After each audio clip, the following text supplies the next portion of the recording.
Howdy, friends and floor heads. Welcome to episode 5 of the Forbidden Stream. We literally left off on a cliffhanger. So one thing that people that watch me, whether I'm doing Forbidden Lands or some of my other live streams, you know, as a GM, I really like to leave things on a cliffhanger, something exciting, and fade to black, and then we come right in. What happened with this group is we literally ended on a cliffhanger. So let's bring the cast in. Good evening, everyone. Good evening. Let's jump right in. Hello. I think we need to start with previously on the Forbidden Stream. Yeah. When we left them, they had just come across a huge chasm in this Weatherstone castle. The chasm was about 20 feet across. With some ingenuity, they went back to a dining room that was filled with dead people, skeletons. They cleared out the skeletons, took the long banquet table that was about 20 feet long, reinforced it with some good crafting rolls, and then set that table across the span. Now, Aldrich and Osric were the two that did the work on the table, and Aldrich said, you know what, this is my work, I'm going to go first. So as Aldrich crossed the table, or the bridge, I should say now, when he was about halfway there, a shadowy figure appeared on the other side and hit him in the head with a sling rock. Rude. And we saw our ranger hunter immediately cock an arrow, pull his bow back, and he is ready to strike. So let's jump right in. And what we need to do is start with initiative. So let me start the combat. And I am going to go ahead and draw initiative. Let's first see what Osric gets.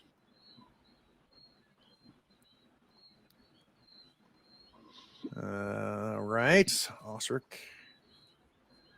Maeve. Wrong. A 5. Sten. A 3. Ugh. Aldrich. A 6. And then our assailant with a 10. Ouch. Naturally. Now, in the system, it's similar somewhat to the FFG Star Wars, which everybody knows I'm a fan of. But it's not just slots. But at the beginning of each round, you get to choose if you want to switch cards. So right now we've got Osric going first. Mm-hmm. Then we've got our assailant, and then we've got Aldrich, Vasilla, and then lastly we have Sten. So do you guys want to rearrange that in any way? Yes. Sten goes first. Yeah, I would love to get a shot in before you run up there in his face. All right. So let's do this. Let's set you to the 11. Who wants to go last?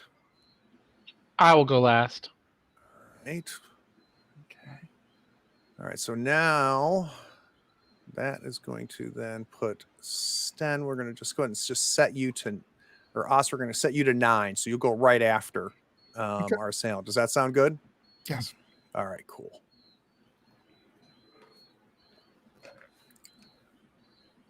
All right. We are ready to go. So, Stan, you've got the bow cocked. Yep. Well, as referenced, this person, attacked without warning. I feel no need to try and negotiate or discuss matters. I'm going to put an arrow in them to the best of my ability. All right. Because of the doorway and the darkness, I do want it at a -1. Okay. So what makes this interesting is that I am clicking on my popped out character sheet on the longbow and is not actually. Yeah, you should do it not in the popped out. Okay. So that's close the popped out. Yeah. All right, let's try it this way. Aha, very good. All right, Seth has marksmanship and gear, everything built in. Take off another -1, and we roll. That is a hit.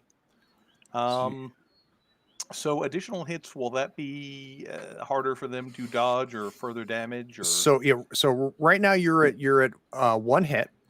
And then what obviously this person will have the opportunity to use is their one fast action to potentially dodge. And now if they dodge you, they're not going to be able to dodge anybody else, right? Because their fast action will be used up.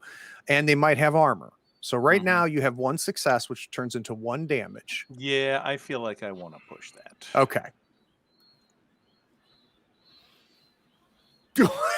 That's All right. better.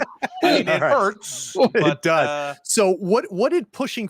So when you pushed, what happened? You drew the bow back once. So yeah, he was doing that, and you know, he took a shot earlier in the bandit fight at someone that was really more of a distraction or just a fast reflex thing. This is the first time he's actually drawn down on someone with the intention of killing them. So it's just kind of a hesitation for a moment where he sort of drops his aim at the last second, and then he just like, no, pulls it up and let's go. Excellent. All right. So you've got 3 successes. He is definitely afraid of this. So he's going to go ahead. Is that a total of 4? Is the push, does that include the ones from the first? It does. It includes the one from the first. Because remember, any 6s on your first roll don't get re-rolled. They stand. Right. Okay. So you only re-roll your non-1s and 6s. Got it. So your ones carry over as well. Yeah. Correct. And that black die is equipment, right? Yeah, correct. That's a bane on his equipment. Yeah. So essentially, one bane. His equipment's going to go down 1 on his bow, and then the other one is on his agility. In this case. Okay. All right. So let's go ahead and let's see if he can dodge this. You better save me. I have a lot of fixing to do. And I'm actually going to put him. I'm going to put him at a -1 as well. So he does dodge one of them. And then we're going to try his armor. Armor does no good. All right, so he's going to end up taking 2 damage. And then he gets to go. Okay. So he has got his sling. So the arrow comes. Where do you think the arrow hit? I don't know. Given that it was dark and in a shadow, probably something close to center body mass. So maybe, you know, torso somewhere. So so let's have it at like upper torso, right? So you can see where the arrow hit. We can see the light from outside does shine on the end of the arrow. That's how close he is to the precipice and inside of this door. And we can see that the arrow is there, and you see him pull back, but he still has the sling going, and he's going to shoot it at you. So he's going to attempt to hit you with the stone that he originally, I think, was aiming at Aldrich on the bridge, but apparently you're a much bigger concern for him right now. That's fair. He is also going to be at a -1. Okay.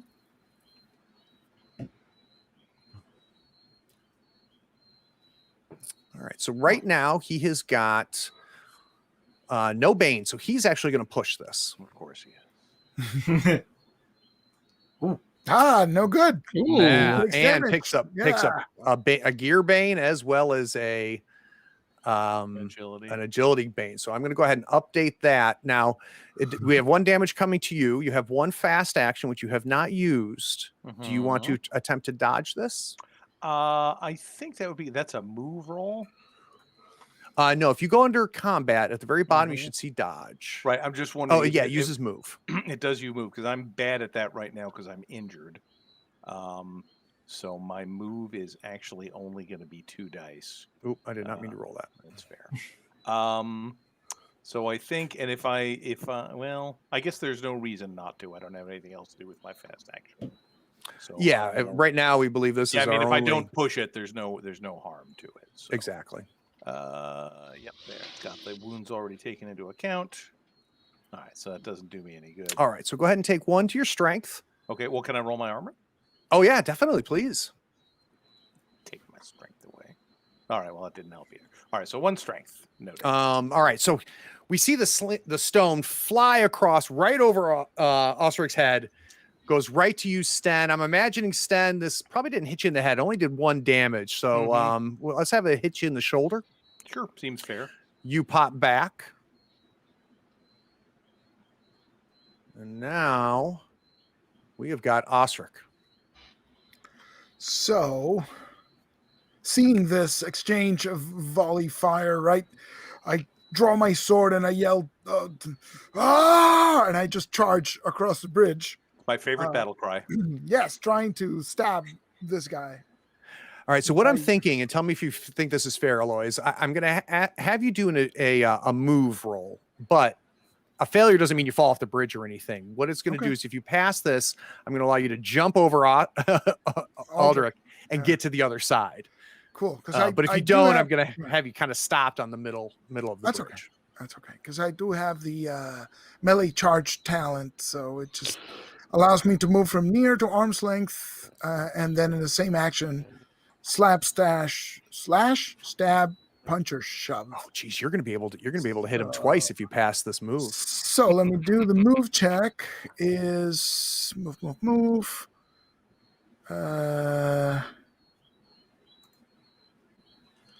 Okay, here we go. Uh-oh. That's suboptimal. I'm too big. I'm in your way.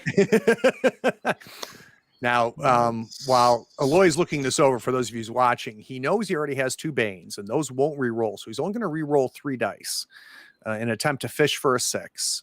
And he knows he'll take 2 damage to his agility at a minimum, assuming he doesn't roll another one. Bit looks dire enough, the situation, so let's push it. Why not? Here we go. Oof. Oh. I do it, but it's costly. And What's your what agility? price victory. 3 Oh, it's going to break you. breaks me. Yeah. Oh no! Oh, blast. You sprained your ankle trying to get past him. So before we narrate this, let's quickly do the critical. Oh Lord. Say this is a blunt critical. We got him outnumbered. You could have let it go. All right. I should have gone. So you're only breathless. Oh, Okay. Can I still attack or?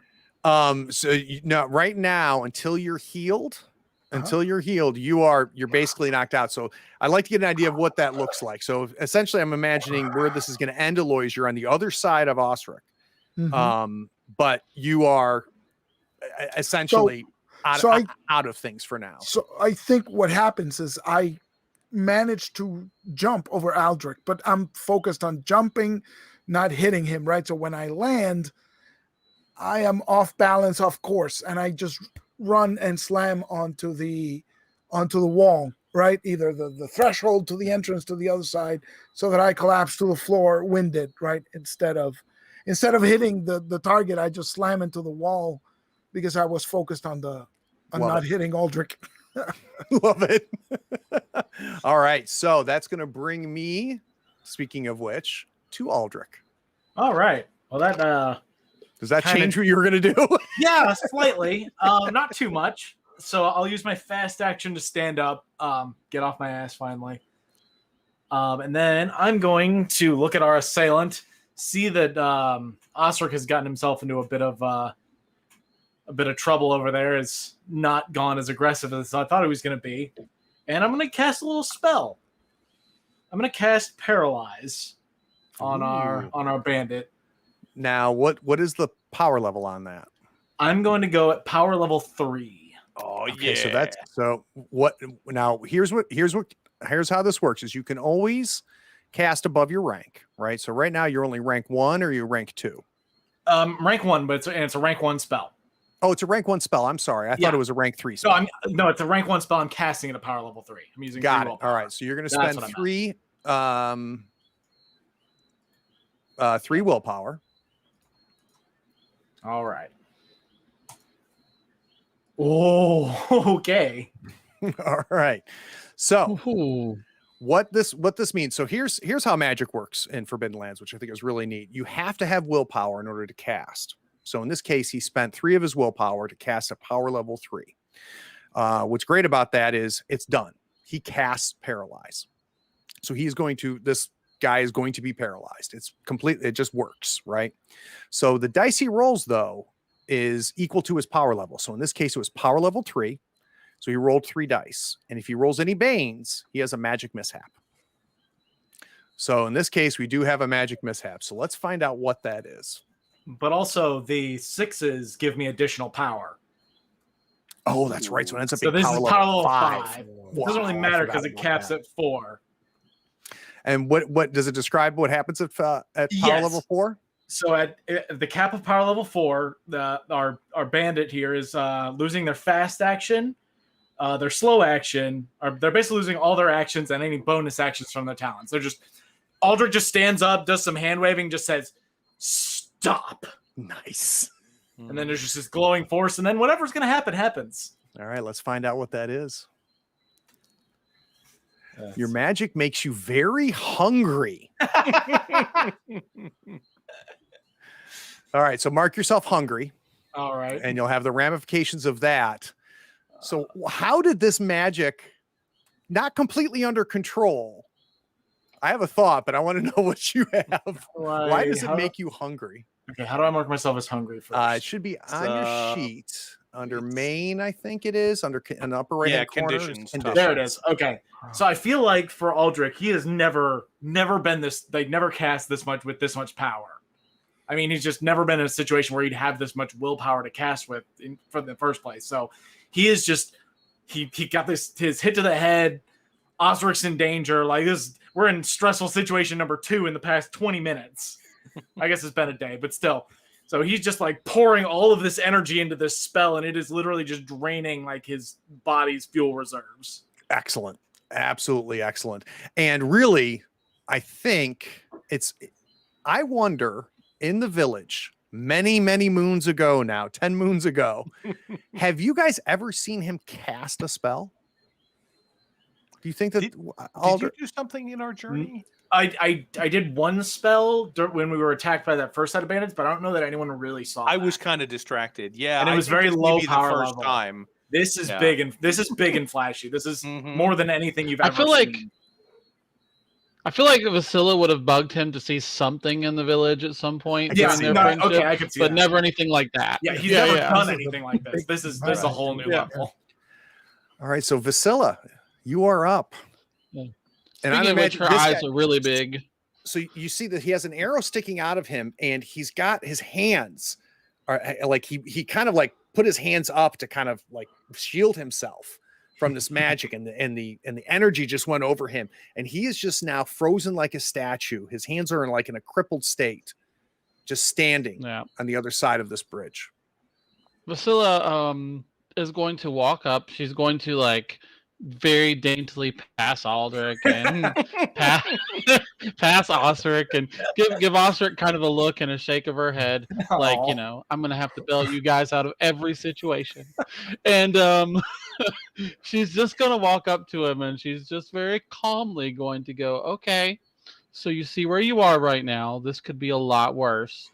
We could be really nasty right now and dump you right off this bridge, but we're not going to, because when that spell wears off, you're going to tell us what we need to know, like how to get out of here and how to avoid any of your friends that are in here.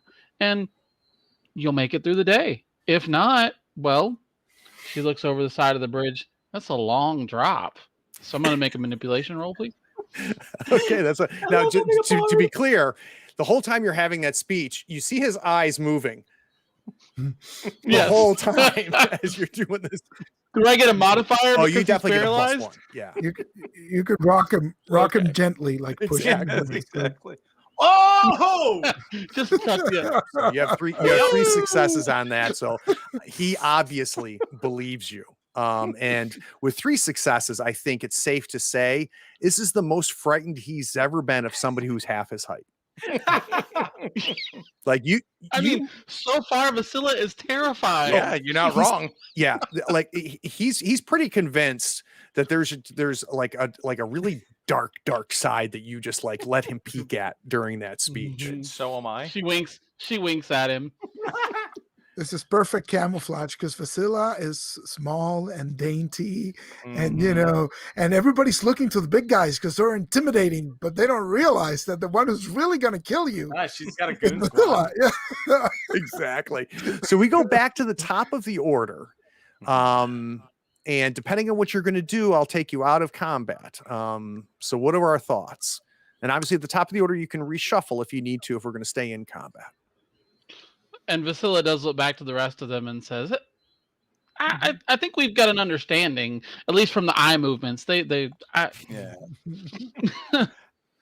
speak nonverbal. Right. I mean, I'm not planning to make an attack. I don't know if anybody else is going to do anything further to this guy until he. Aldrich's ready to cast again if this individual does anything. Yeah, 'Cause I've it's got kind the perfect spell for the situation, but exactly. we'll let him take their chance. Yeah, Sten's just kind of crossing over with an arrow ready in case he gets gets. We've got the Avengers standing over Loki kind of look right now. So the adrenaline kind of cools down a little bit. We've got our statuesque man at the other side with Vasilla in front of him. I do need to know whether anybody's going to help poor Osric, who is trying to catch his breath desperately. Yeah, I'll go check on him. All right. Meanwhile, Vasilla leans back kind of away and goes, "You can turn it off, right?" He'll be fine. Don't worry about it. All right. Does somebody want to try to heal our good man? Yes, I will do that. Excellent. While that's going on, Sten's just going to keep an eye on the hallway behind this guy to see if there's anybody else coming along. Yep. So we have one success. So go ahead and you'll restore, Aloy, you'll restore one heal. So you'll go back to 1 agility. And then you're no longer broken. And I got 3 willpower out of that little. Oh, yeah. Indeed. Yeah, you did. Yeah. Yeah. So, yeah. thank you. I just give you a pat on the back. There you go. Cover my sword and stand leaning against the wall. Breathe it out. Good air in, bad air out. All right. So I have got 2 people in the middle of the bridge, 1 next to our guy on the other side of the bridge, and then I've got Sten on the near side of the bridge. Well, So- I'm coming across. Yeah. excellent. As I say, I excellent. figure like as Osric's catching his breath, I'm like, helping him forward across the bridge so we're not standing on this bridge. So you get to the other side, and there's a ledge there. There's enough for the 4 of you, but it's pretty tight, right? And our friend, who's frozen, is blocking the door physically, and just his eyes are darting back left and right. No idea what you guys are about to do. So peering around him, is the opening behind him like a Correct. 1-person corridor, or is it like a Correct. larger? You Oh, can so see, it's really you small. can see Yeah. it's a hallway. It's dark. You Ah. can't see into the hallway, but physically you're going to have to manipulate him So if I you're going will to try do to get that. around him. Yeah, I will It'd try be a and great battering ram. Pick him up. pick him up and sort of Oh, twist no. it sideways so that we Yep. can squeeze through. All right, excellent. So Excuse me, pardon me, excuse me. Coming Coming through. through. you guys are able to kind of lift him up and kind of push him off to the side a little bit. You can now get farther in so you're off of this ledge, which I think is probably a smart move. You kind of work your way into the dark hallway. It is dark. There is no light making its way through. So is someone going to light a torch or a lantern? Yeah, I'll light the lantern back up. Oh, by the way, Craig, I'm going to make a provisions roll for my arrow. Oh, thank you. I appreciate that. And we're good. Good. I do think we need to ask our friends some questions before we move further in. Definitely. All right, so we light the lantern. Let's go ahead and do a torch roll for that lantern for the oil. You're good. Close, but good. Actually, a 1 or a 2, you need to downgrade That's what that I was. die. Oh, is yeah, it there's a 1 one. and 2 or just Yeah, a 1? it's 1 and it's 2. 1 and 2. Yeah, so just downgrade yourself All right. 1 die. Using up some lantern oil. It's fine. So the lantern comes on and it fills this hallway with light. You can clearly see our friend now. He's very thin in nice but worn clothes. He's got some leather armor. He's got long blonde hair, a bit of a scarred face. He's not a handsome man. You see a dagger on his side. He's got a small like backpack satchel on his back. And looking down the hallway, you do see there is a door at the far end. The hallway is about 15 feet long, so the light does reach, and you can see the closed door there. I'm going to take that knife off his belt just in case he gets any ideas. All right. You go ahead and take care of that. And Vasilla is just going to be looking at Aldrich like, when is it? When? I'll honestly don't rightly know. It should wear off on its own eventually. I'm going to sternly look at our prisoner, I guess, and be like, now you're not going to try anything once it wears off, are you? So Sten, you lift the knife off, Mhm. kind of tuck it into your belt. I imagine it's now on your sheet for you. I see it. As you're doing that, we're starting to see like his hands have a little bit of movement. So it appears that the spell might be wearing off. All I can think of is that scene in Princess Bride. You wiggled your fingers. Exactly. It's very good. Actually, I'm going to pass this knife to somebody else because I'm at carrying capacity. Yeah, Who's me got room too. for a knife? No. I guess I could take it. All right, I'll pass it over there. I can't carry Two anything. knives. It'll be the first My thing poor to two go. strength is... Knife so heavy, I'm old. Oh, because Wow, look at that, 2 knives. That's why. So, why am I not able? Are you able to remove that knife? I've got a delete item option. I don't seem to have that. Are you able to do that, Sten? There I you got go. rid of mine. You Yeah. got it. All right. There you go. Good. All right. So as his fingers start to move,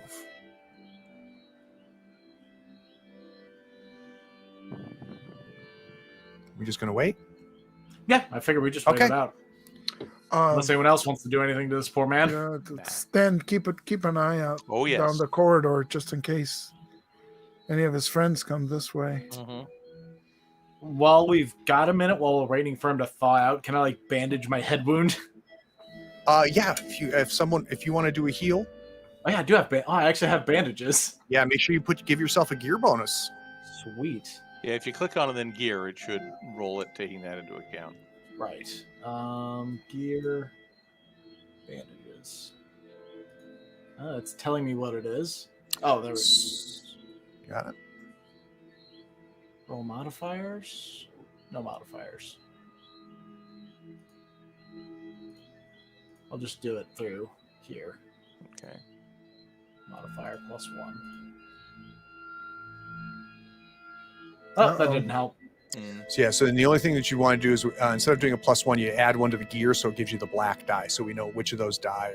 Oh, gotcha. But did you want to push it? Yeah. Okay. Should I reset it and do it in gear? No, instead? just push. Okay. Wash. No good news, no Hard to bad news. bandage your own exactly. head. Yeah. But I'm imagining you still have bandaged Right. it up. At least done the bleeding. Yeah, and the bleeding has stopped, but the kind of the dizziness and the pain is still there. What are you going to do? That depends all on you, sir. We just want information. And we want to get out of this bloody castle. We can't go back the way we came, so we got to go forward. Who the hell Why are can't you go back? Just cross the moat. You must have crossed it once. Yeah, that was difficult There's enough on some- its own. There's something very scary that lives in that moat. We'd rather not. We had to swing across and nearly died from the tentacles of the beast. Oh, you know what? We Would avoided help. the beast. You know what would help get past the beast? It's dangling something down there as bait while the rest of us crossed. What do you want? Who the hell are you? Just a treasure hunter. Just like you. Taking advantage of an abandoned castle. And trying to kill anybody who follows you. Just trying to protect what I can find. And what have you found? Like your friend on the stairwell? He tried to... He attacked me first. I was only defending myself with him. Well, given your track record, I don't necessarily believe that. I don't know how to prove myself. So what have you Listen, found? we just... So far, I have found nothing but I believe the Nakanika scepter is here. I have heard this. Tales told. Scepter, you say? Does that ring a bell to anybody? I was going to say lore checks, maybe? Yeah, who wants to give me a lore check? And we'll do a +1 for help from everybody else. As I say, between me and Vasilla, Yeah. I've got a maybe total me of since it sounds 6. magic-y. We're both at 6. I know we're like even Okay. on this. Yeah, So. you're up because it's definitely a you thing. Yep, and then let's do a +1 to that. All right. Boom, Okay, there's the so one I success. still heard a song about it. So the Nakaka scepter is something that you have heard of. It's a very, very ancient thing, and it's claimed to be magical, claimed to have great powers for leaders and kings, and is supposed to enhance the ability to rule. That's about the extent of it. You're a little shocked to hear somebody else even mention it. Most people don't even believe it's real. That's spending a lot of time here chasing a fairy story there, bud. So far, it hasn't been bad. Everybody's dead. I would generally call that pretty bad, but They've been dead for a while. all the people here, not any companions you had. Gotcha. Okay. No, it was just the two of us. So you're not with Farthing? I don't know a farthing.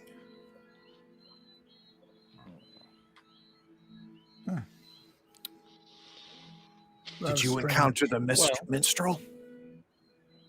Mhm. Ah, dull. We did. Yes. Interesting, fella. He told me that there was great treasure here. He told us the same tale. Did he happen to tell you about a sword? Didn't tell me about a sword. Either he was lying about that or he did like us. What did he tell you about the sword?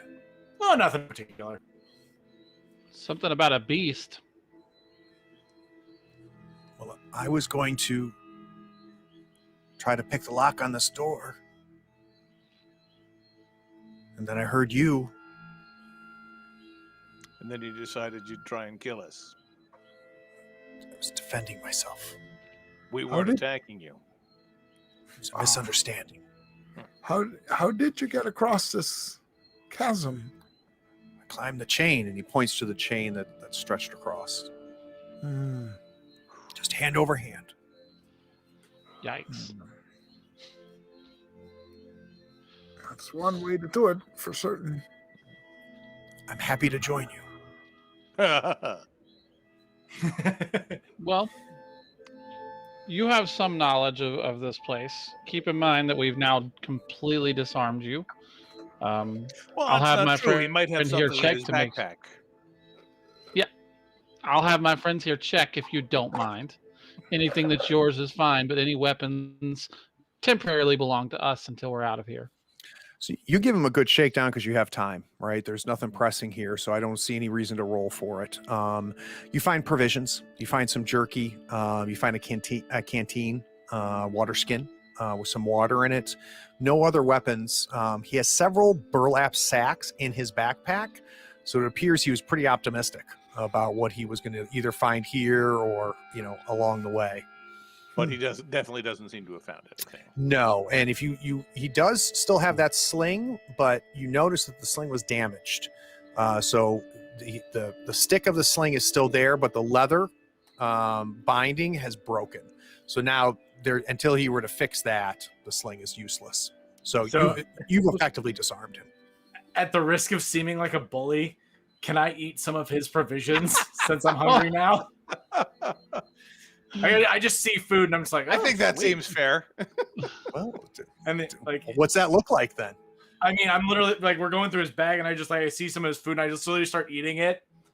And if he says or like looks at me or anything, I just point to point to the bandages on my head and I just keep eating. They're like, and staring like dead in the eyes. he's got his back to you literally because you're reaching through his backpack and he hears the crunch of the jerky in your mouth, and he turns his head over to see you, and immediately sees the look on your face and turns right back around. Not in the So mood. what was your name, friend? My name? I don't give it a name. Mm-hmm. I'm Dindria. They call me Dindria. All right. Well, I look at my friends, say, give us just a minute. Do me a favor. Go stand on the middle of that bridge while we talk. Give us enough space to have a conversation. That doesn't even look. How do We you won't know? push you off. It held I all made that four of us bridge. coming It over. is You'll be sturdy. fine. We all made it over. If you want to go all the way over to the other side, you absolutely can. But we need to So talk he about walks what over. we are going to do. Yeah, and he's taking your advice. He goes to the complete other side, Mm-hmm. and he stops and turns, and he's looking at the four of you. I don't like him. He doesn't trust my craftsmanship. So, Well, Well, I'm an inclined extra. to let him pick locks and detect traps ahead of us if he wants to, but It's an I'm extra. not going to turn my back on him. yeah, I was gonna say, do any of us know how to pick locks? I'm not exactly an expert at it. I mean, I think the main thing is he probably has the gear for it. I don't think any of us have any kind of lockpick sets. So, something maybe we should have said before we got in here. What is our actual goal of being in here? I know we're just kind of exploring, but I Well, think we that's sort of Like, were are we actually the looking for sword. treasure? Yeah. I think we were sort of Okay. lured in by the prospect of the sword. At least I was. Mhm. I mean, we got talk of a sword, talk of a magic scepter. Who knows what could be here? It could be a real windfall for us if we get it back to Oakenheart. Or it Or could be a whatever load we of wanna do with nonsense. Or it could be a load of nonsense. So do we extend a temporary truce to this Dendria? Yeah, with no knife and a broken sling, I don't think he's that much of a risk to us as long as we keep an eye Yeah. on him. plus, if we keep him with us, then we can keep an eye on him. Mhm. I'm sure we'll Right. have to give him some kind of promise of a share. Yeah. But That's fine. All right then. I'll whistle. Mhm. So you turn Very to loudly. whistle, and you realize that he's sitting now on the other side, and he's pressed both of his heels on the table, and Mhm. he's trying to push the table. I'll shoot him in the face. oh, Okay. I have no No patience patience. for that shit. Yeah. Nope, back to initiative. not today. That's going to be a +1 because he's sitting, he's prone. Mhm. So he's got his heels and he's trying to, like, the table's so heavy for one man. He's trying to push it Mhm. off the edge. Actually, Sten, can I stop you? Like, can Yeah, Osric? Sure, because Osric I'm literally- going like this. I'm but gonna- you can totally, I'm gonna cast another spell. I'm gonna cast Entice. All So right. I'm gonna Is that a use- level? Is that a rank Ooh. 1? Yeah, it's one of my rank ones, and I only gonna use one power level on it. Mhm. How do I? Oh, there we are. Okay. All right.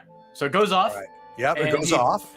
Basically, Power level I start doing my hand signals again, and it's kind of a hypnotic pattern. And I just say, "Come," and our bandit immediately stands up and has to start running towards. Well, us. he does get a chance to resist with insight. With a with a -1 to his negative modifier. Yep. Yeah, because of the 1 power level.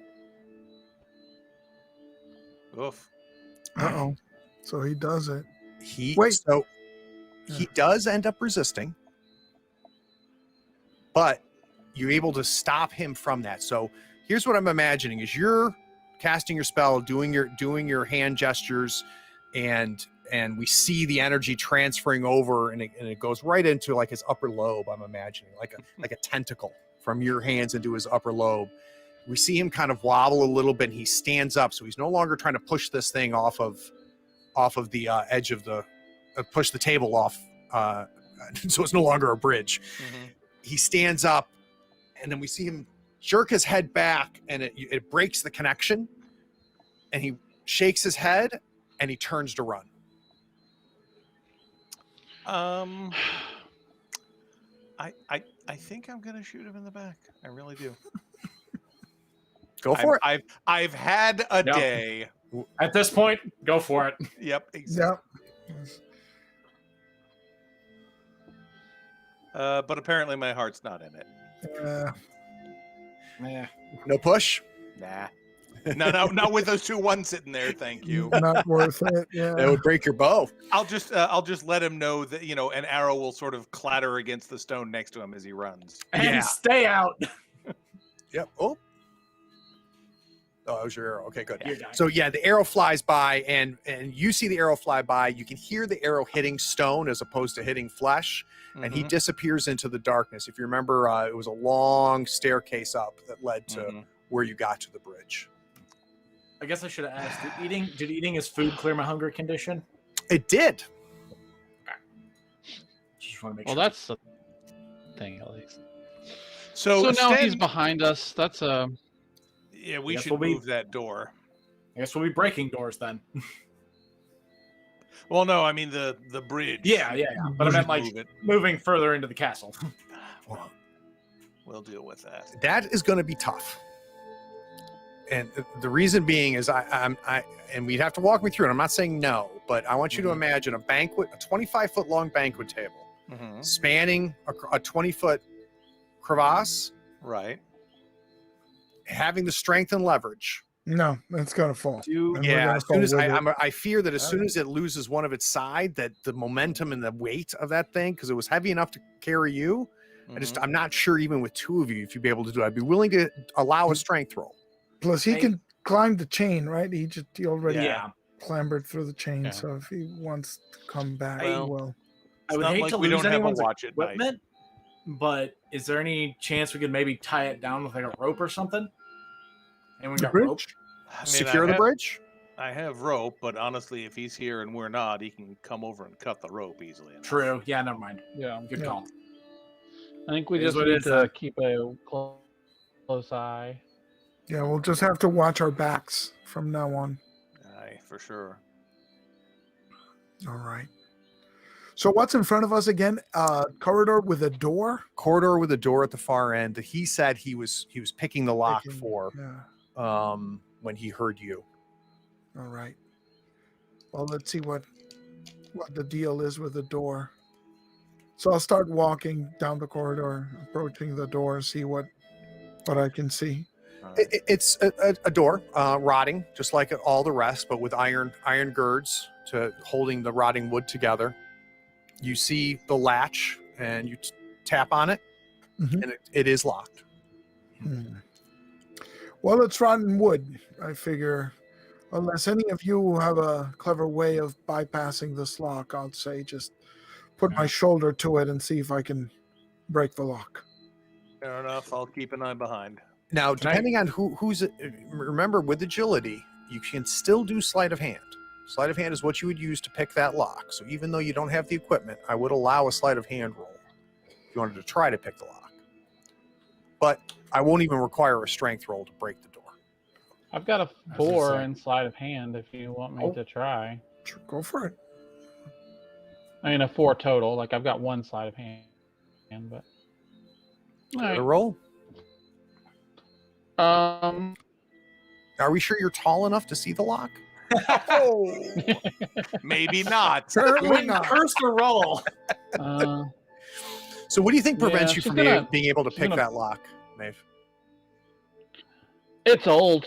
I think it's just super old. Yeah. Like,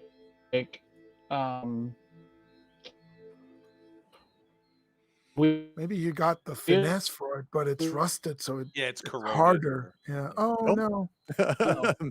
Fox is so mad she left. That's All right. it. I didn't do it. So Broker stream.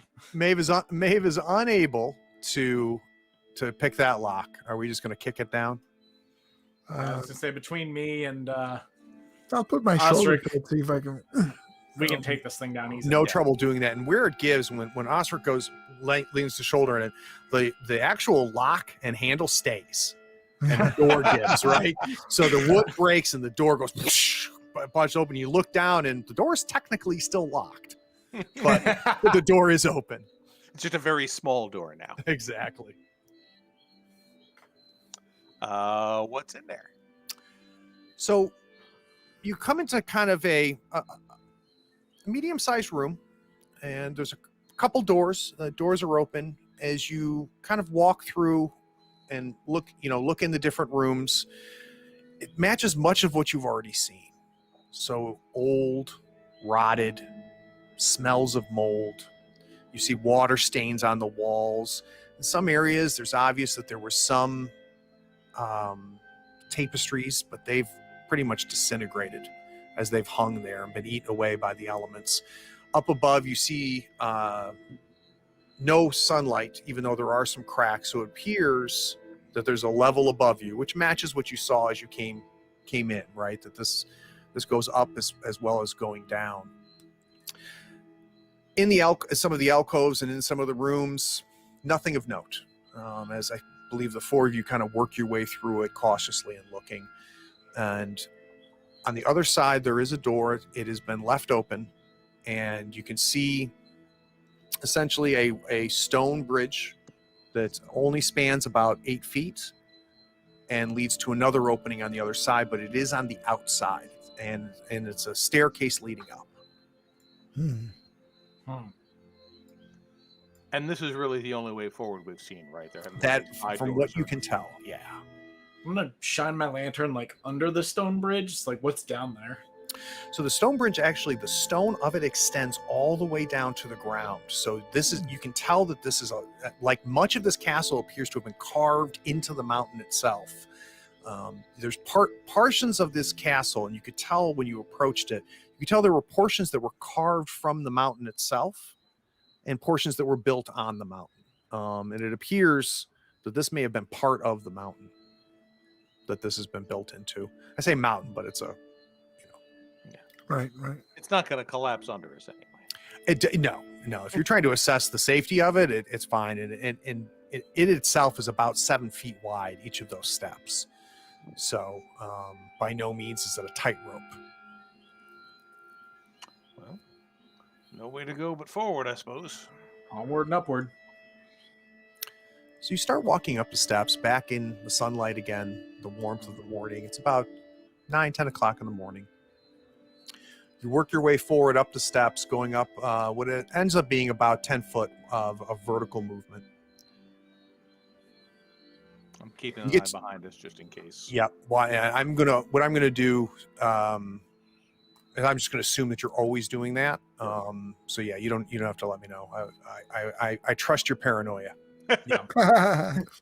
As a character who's been working on the Sixth Sense skill, Aldrich is also definitely like head on a Hey, swivel. you're back. Hey! You fought hard, Fox. You really did, and they gave you a hell of a burial. It was it was impressive. emotional.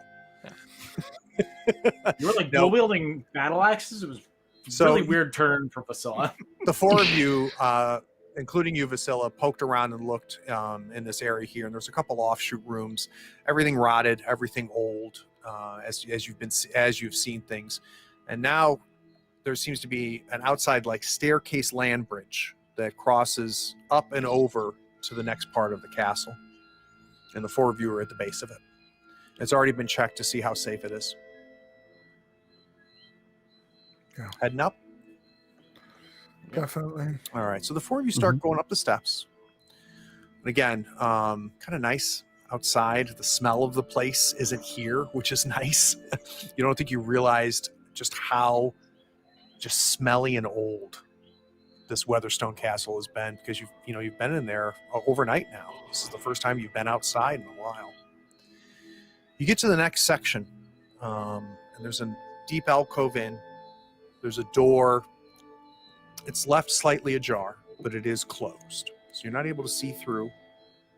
But it's not locked, so literally a push of the hand will be able to.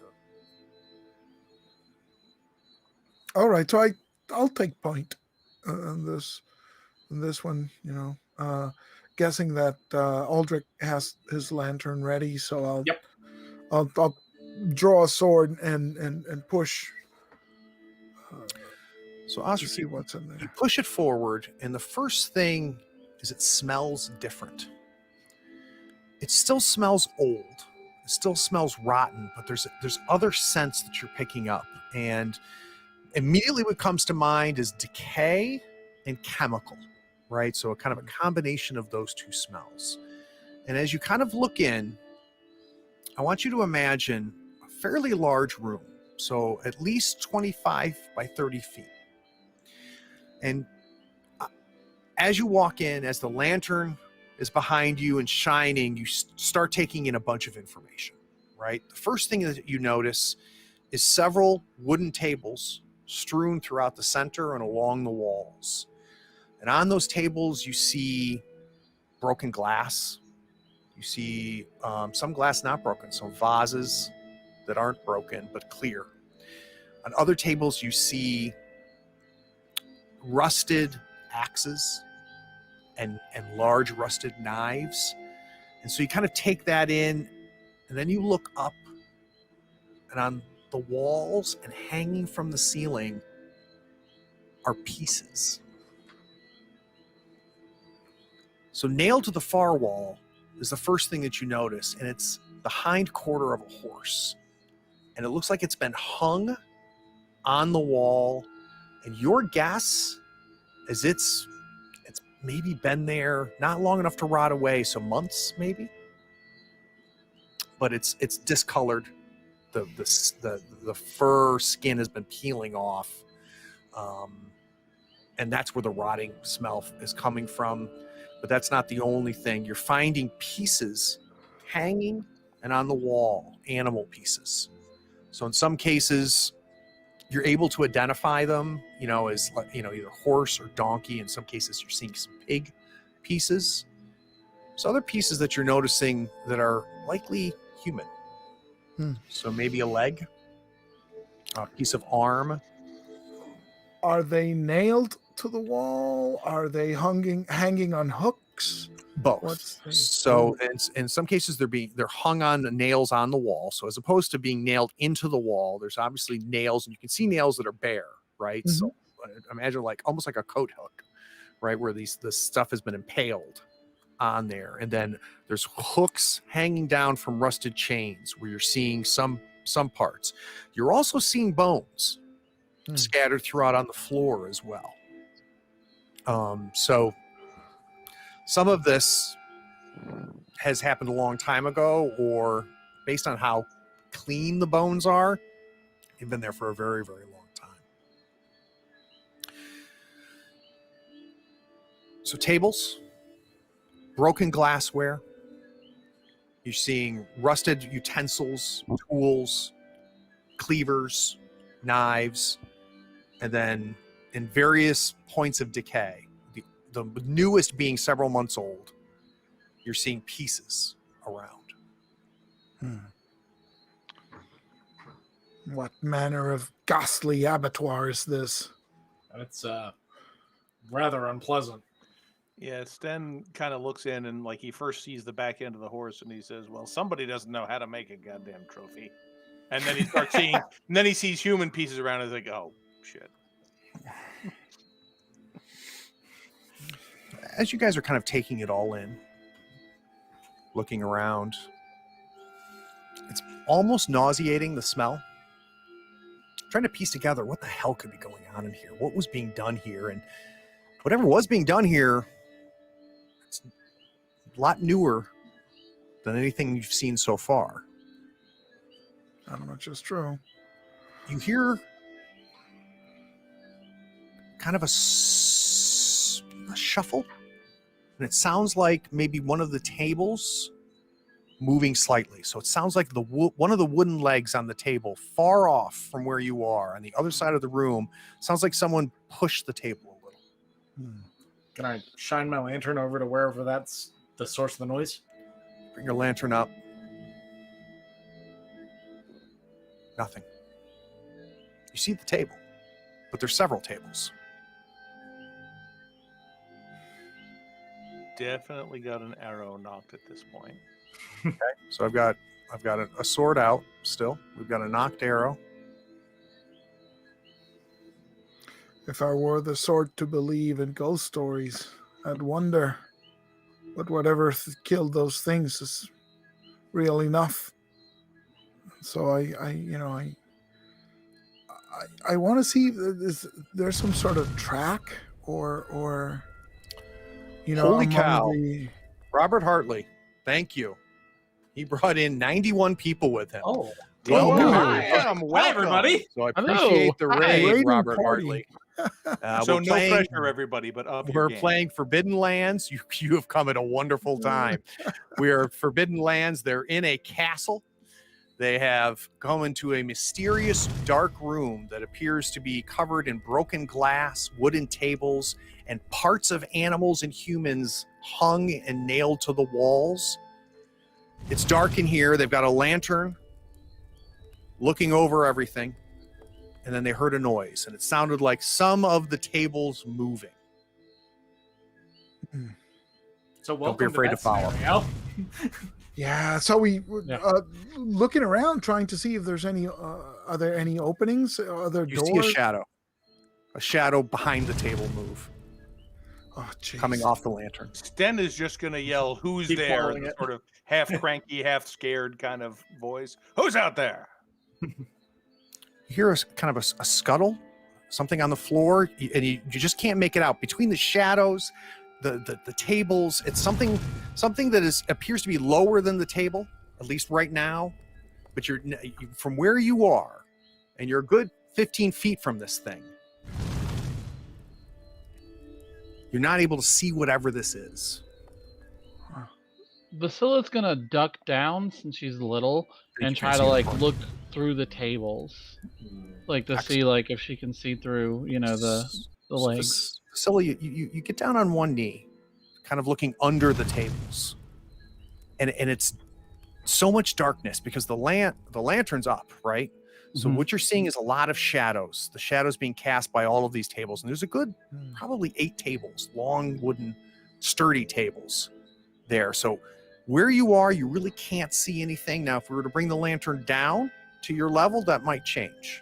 All right, yeah, she'll nudge Aldrich. Oh, yep, gotcha. Me. And I lower the lantern down below the table. I'm kind of peeking down too, but I'm way too tall for it. So I'm just like, So slowly the lantern goes down, and that's when the shadows start to vanish, right? As the lantern chases the shadows away. And when it reaches the far side of the room where these noises and scuffling happen, you see a flash of reddish flesh, and it darts off to get outside of the light into darkness again, and all you think is like dog or pig, right? Like you think something like a dog or a pig is all that comes to your mind, and it was kind of this reddish flesh, and it just flashes as soon as the light hits it. Basilla's gonna kind of let out a little bit of a shriek. Oh, what was it? it's not human. Whatever it is, it's. I don't know. Some sort It's of scared of the animal? light for sure. I think maybe, but I didn't get a good look. All I know is it's very fast and it doesn't want to be in the light.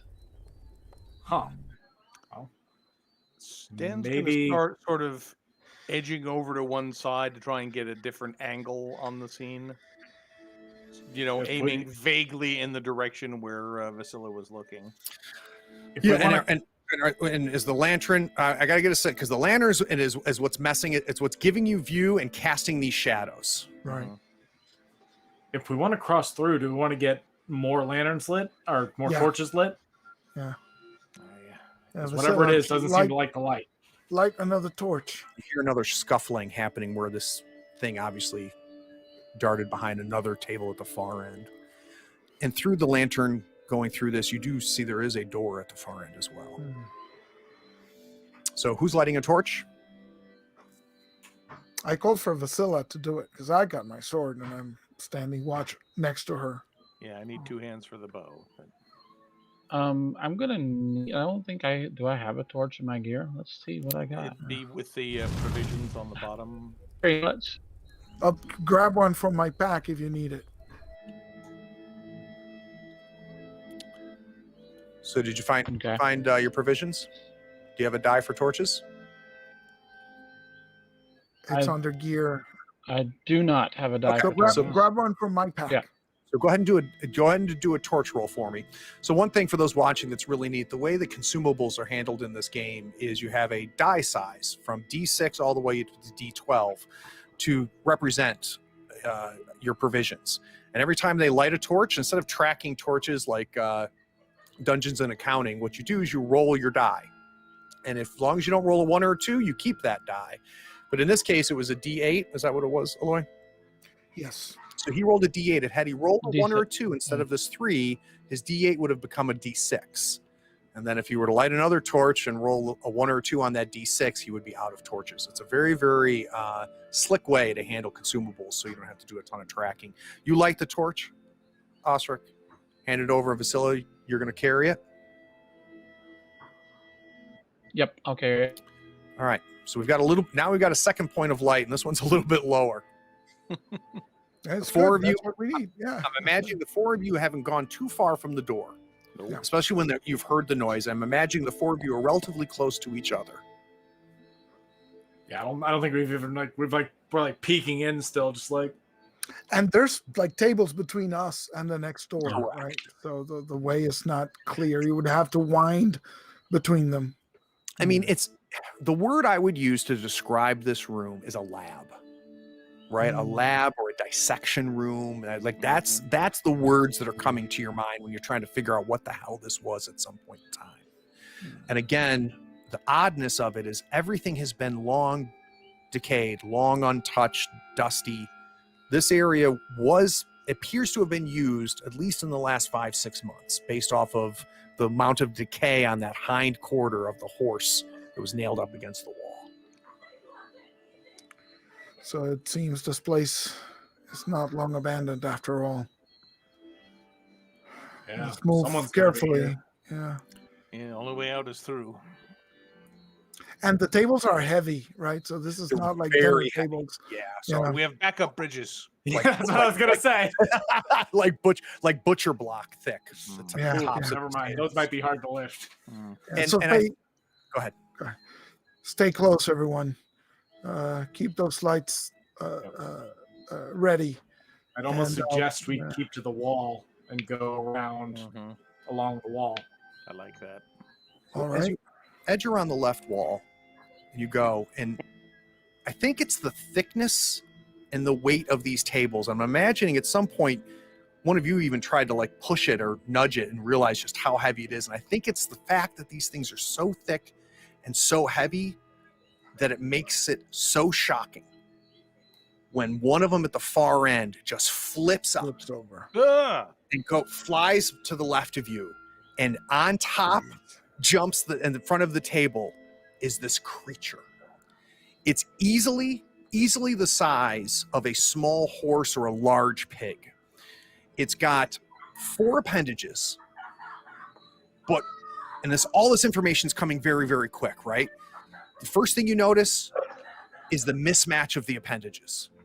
So one is pawed, one is clawed. You can't really tell what the hind legs are. Looking at the face, it's almost faceless with large glaring teeth, but it almost looks like the bottom jaw is disconnected or a part or not part of it. The flesh looks, where there is flesh, it looks stretched. And there's parts of exposed muscle on its face and on its arms and on its chest area. It's got these bizarre like hair spikes on the back, and it just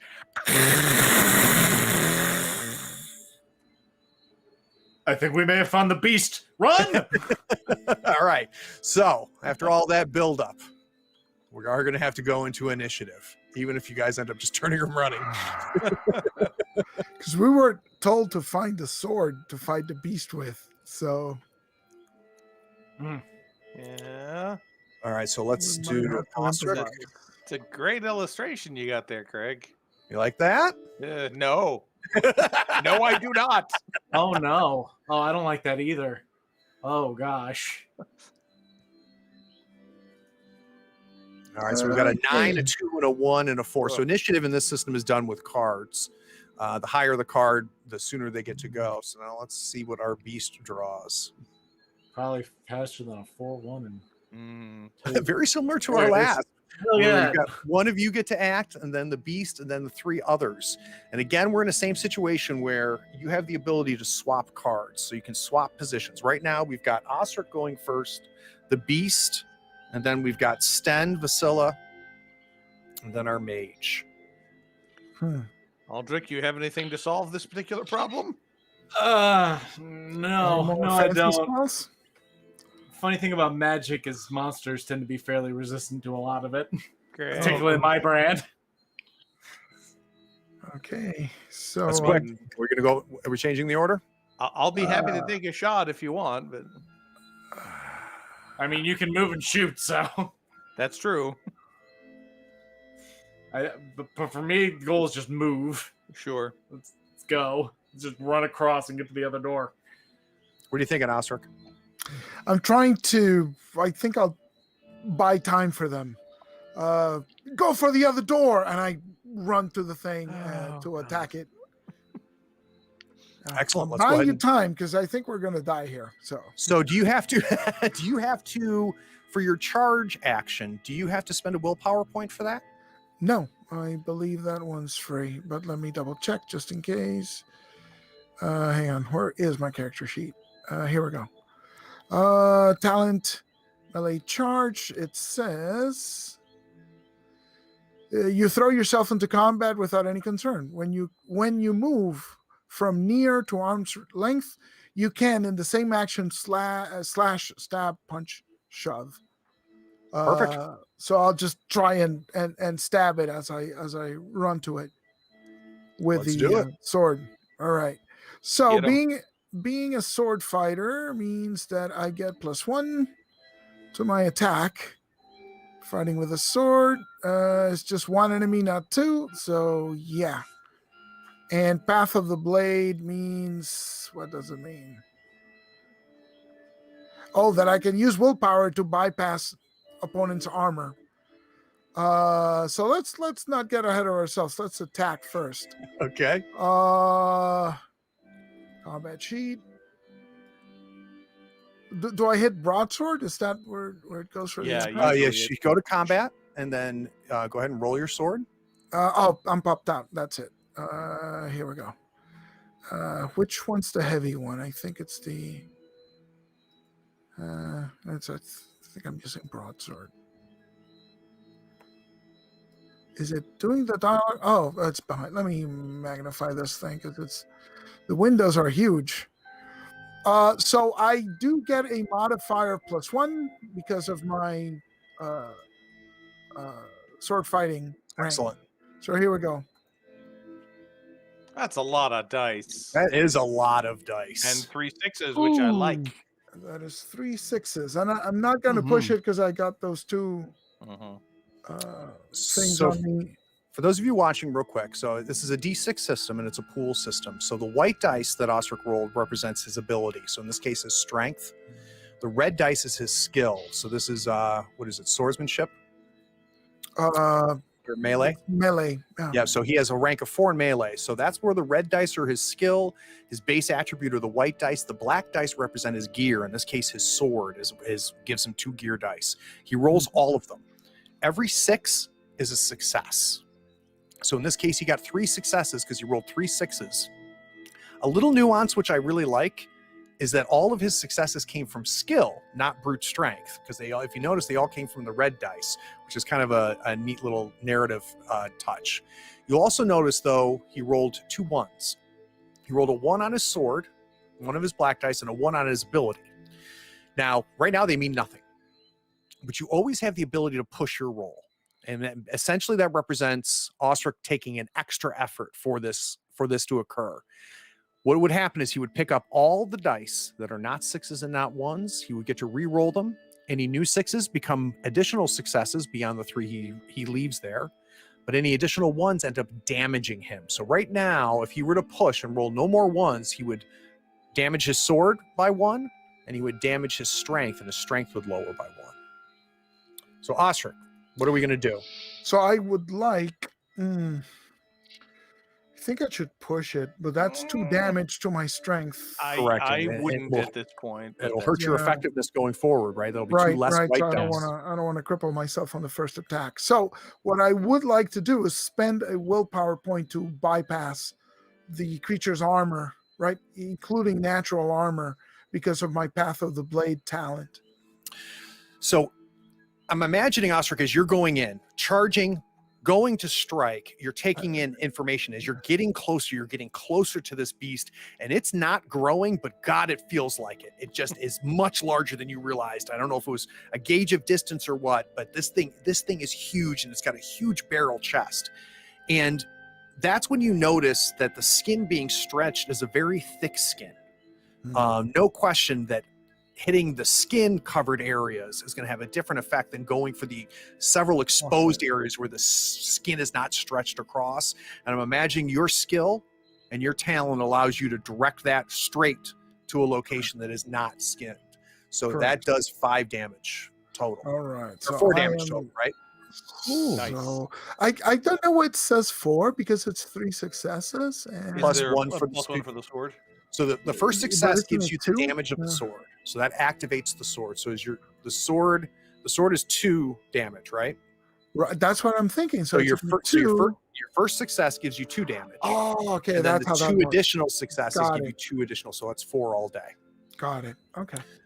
All right. So you do exactly that. You're able to put the sword in right into its shoulder. You immediately draw the sword back because that was just your fast action. You Mhm. still have a slow action.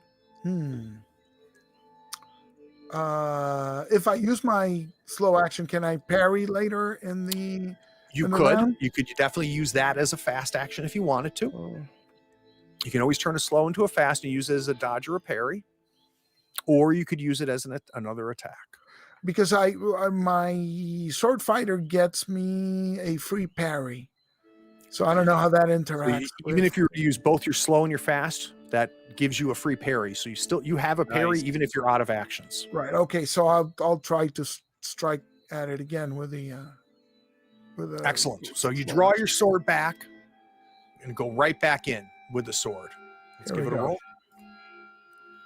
And +1. Oh, geez, Mm. that's a really bad roll. So no successes, but 2 banes. 1 bane on your sword and 1 bane on your strength. Now, for those watching, you'll know he also rolled a 1 on the skill dice, the red dice, but that doesn't matter. Right. No, if I didn't push it the first time, I guess I'm not pushing it this time. Okay. Yeah, I wouldn't. Yeah. So I'm imagining this time, Osric, is this time you go in, but you hit skin. Mhm. And so it's not, obviously, I don't imagine you missing in this situation, but it shifts and reacts. And whatever cutting you did just cut into the skin itself and didn't damage it itself. Run! It, of course, is going to attack back.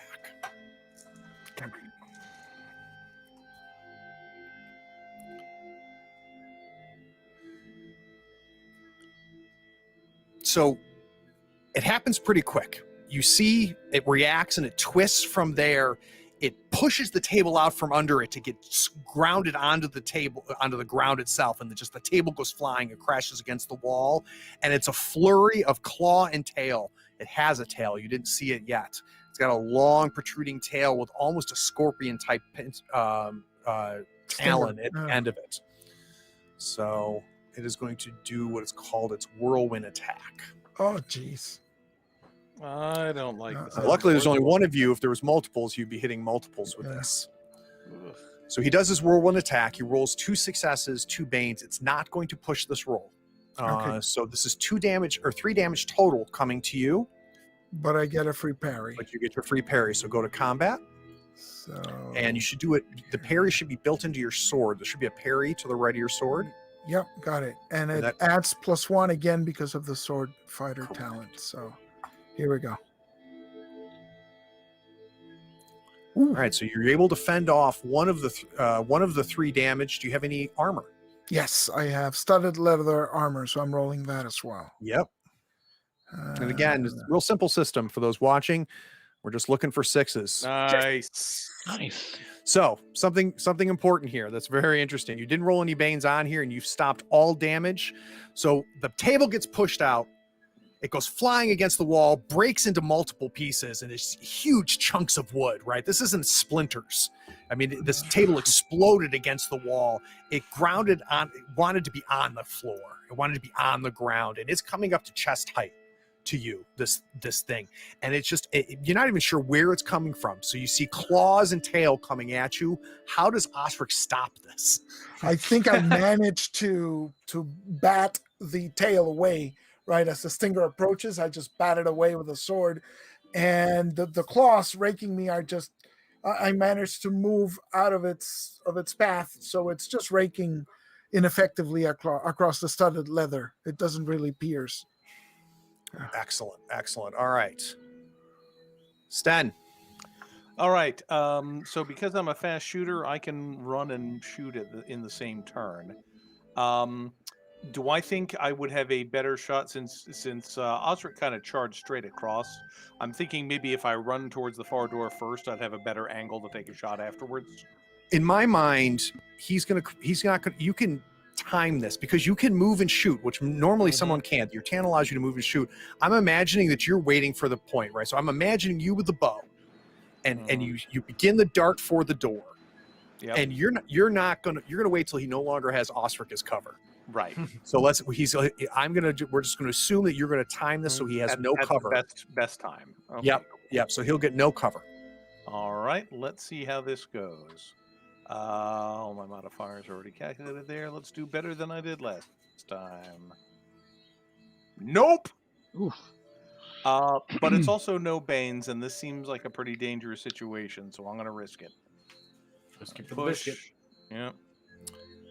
Hey Nick, can you see if you can cool. remove that the OBS link for me?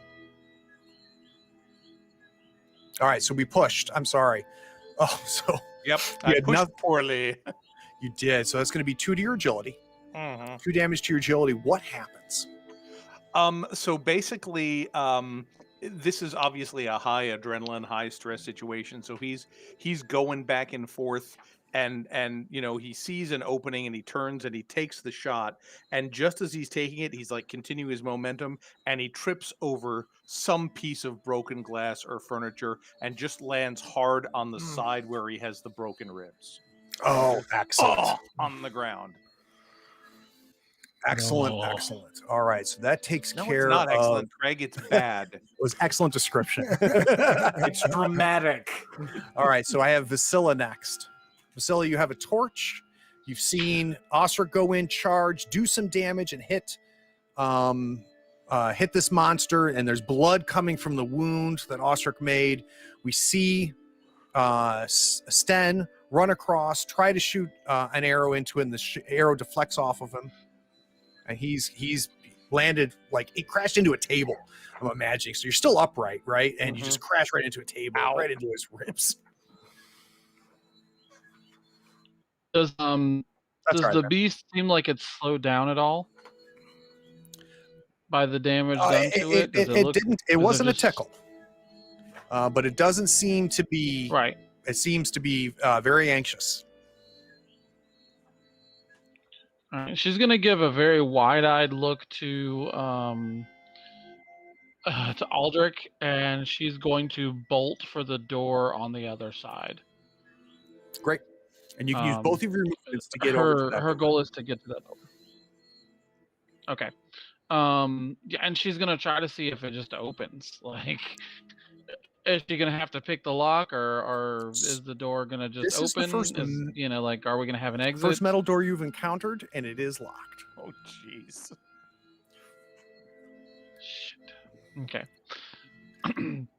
And since I've taken both of my moves to get there, can I still attempt to unlock the door? It would have to be next round.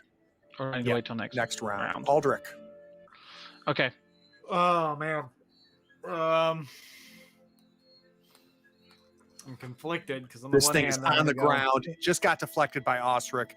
The arrow is able to dodge from it. It's just these huge, just maw of teeth. And And Vasila's gonna say, "Shit, it's locked." Of course it is.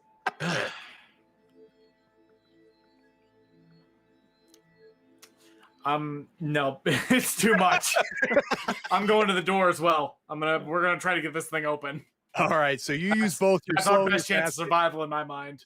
slow and fast action to navigate through the table, keeping a Mhm. distance from all of this. You're able to get to the other side.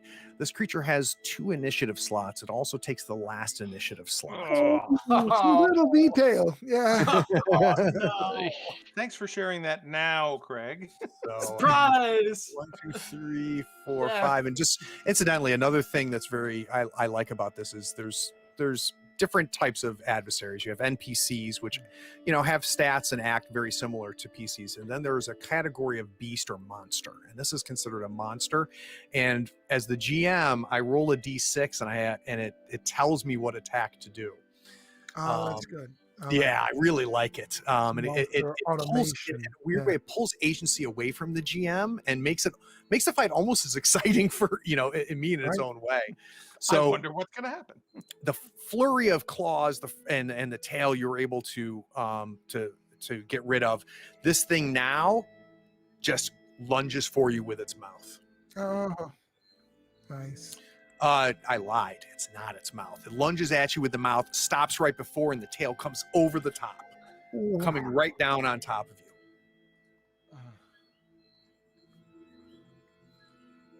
Oh dear. Oh, Oof. Oof. It's not going to push. So the claws coming down. You're out of parries. You still have your armor though. Yeah. So, studded leather. Here we go. Uh-oh. All right, so I'm going to need you. I'm going to need you to take 2 damage to your strength. Okay, hang on. Where does that put you? I still have I'm 3 out of 5. Nice. So Okay. it's only Very 2 nice. It is going to be the top of the order. Do we want to switch positions between the 4 of you? I wonder if it would be worth it to have Vasila go first to try and get the door see if we get the open. door open. I mean, that's really your call, Osric, because you're the one who's getting So that we had can a run bomb. away. Yeah, that's Yeah. really Osric's vote.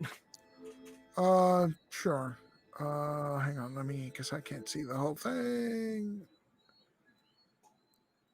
It's 1 before the monster. Sure. Go for it. Yeah. Go for it. Yeah. Okay. All right. So yeah, Vasila's gonna look at this door. She's gonna be like, okay, and try to go for So it. it's a relatively rudimentary lock. So I'd like you to go ahead and let's add another d6. I'll roll it for you. Is there any way I can aid her, or would that require me taking my turn first? I'm going to do /R d6. Hey! Never mind. Nice. Merry Never Christmas. mind. So that's your +1. So how are we going to pick this lock with no tools? She's got her knife. She's gonna pull her knife out of her bag, and she's just going to look at Aldrich, go, I guess, and then shove it into the thing, and just kind of turn, just grimacing the entire time, just like, please work, please work, please work, please work, please work, Please work. Click. Please work. Please work. Please work. Like, because as the knife goes in, Vasila, you start to turn and you feel the resistance, and you think you're going to be clever, right? And just kind of slightly adjust it, and you hear just the as it breaks, and as you pull the knife back, and as you see the lock go, you can see just the dust of rust at the very tip of the knife, and the door just slightly pushes forward. It's unlatched. You still have a fast action. Okay. You want to run at the beast? No. she's she's gonna go all here and then dart into whatever room is Gotcha. beyond. All right, so it's you're taken into a stairwell that's leading up. All right, so the Okay. beast. This one's a biggie.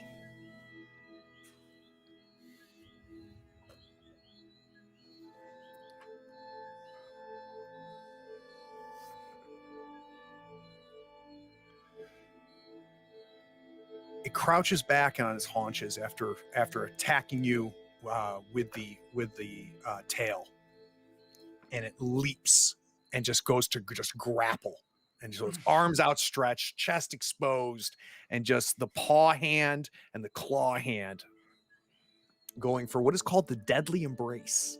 Oh no! Nice. You didn't have to tell us that. Oh. Oh. All right. Ugh. So with a powerful leap, the beast jumps upon the adventurer, embraces him with a demonic claws. Roll for the attack with 8 base dice and weapon damage 1. The attack hits, the victim is grappled. So question. Yep. Because it's a new round, do I get my free You have parry? your free. You have 3, right? So you have 3. You have 2 actions, Okay. each of which could be used as a parry. Yeah. Plus, you have your free parry. So let's try the free parry because it's free. Combat, parry. +1 for talent. Survey says. Oh. Yes. Oh, yeah. Yes. So the beast Nice. just Look at that. exposes itself, leaps up from the ground, arms reaching for your back. The arms are long enough to completely embrace you. What the hell happens? And it's a parry. I think I just again I managed to move out of its way and sort of bat one of its hands with the flat of the blade to throw it at least one of its arms off of position, right? So it lands next to me. I'm imagining you completely messed up its leap and pushed it to roll. So I'm imagining the beast then falling to the ground and sliding into one of the tables. So it's on its side now, laying there where you are upright with your sword, having successfully basically dodged and moved and changed the momentum of this deadly embrace. It is now Sten's turn. Does oh no, Osric hasn't taken his action yet. Well, I'm gonna take a shot at the thing while it's down. And then I'm going to scarper through the door. Oh, wait a second. Did I get this wrong? This is a new round. Yeah. Yes. So That was Vasilla its the last top of attack, that. right? That was That the would've- first. That was the first thing it did this. Oh, that's right. round. Vasilla took the first spot. It Yep. did its spot. Yeah. Now we have 3 slots left. Okay. And Vasilla's the only one that's gone. All right. So I will take my shot. Keep in mind it's going to have another action at the end of this. Yep. So I hit it. I'm not gonna push at this point. It's mostly just to, keep it distracted. All right. So it's going to use its gear, its natural armor.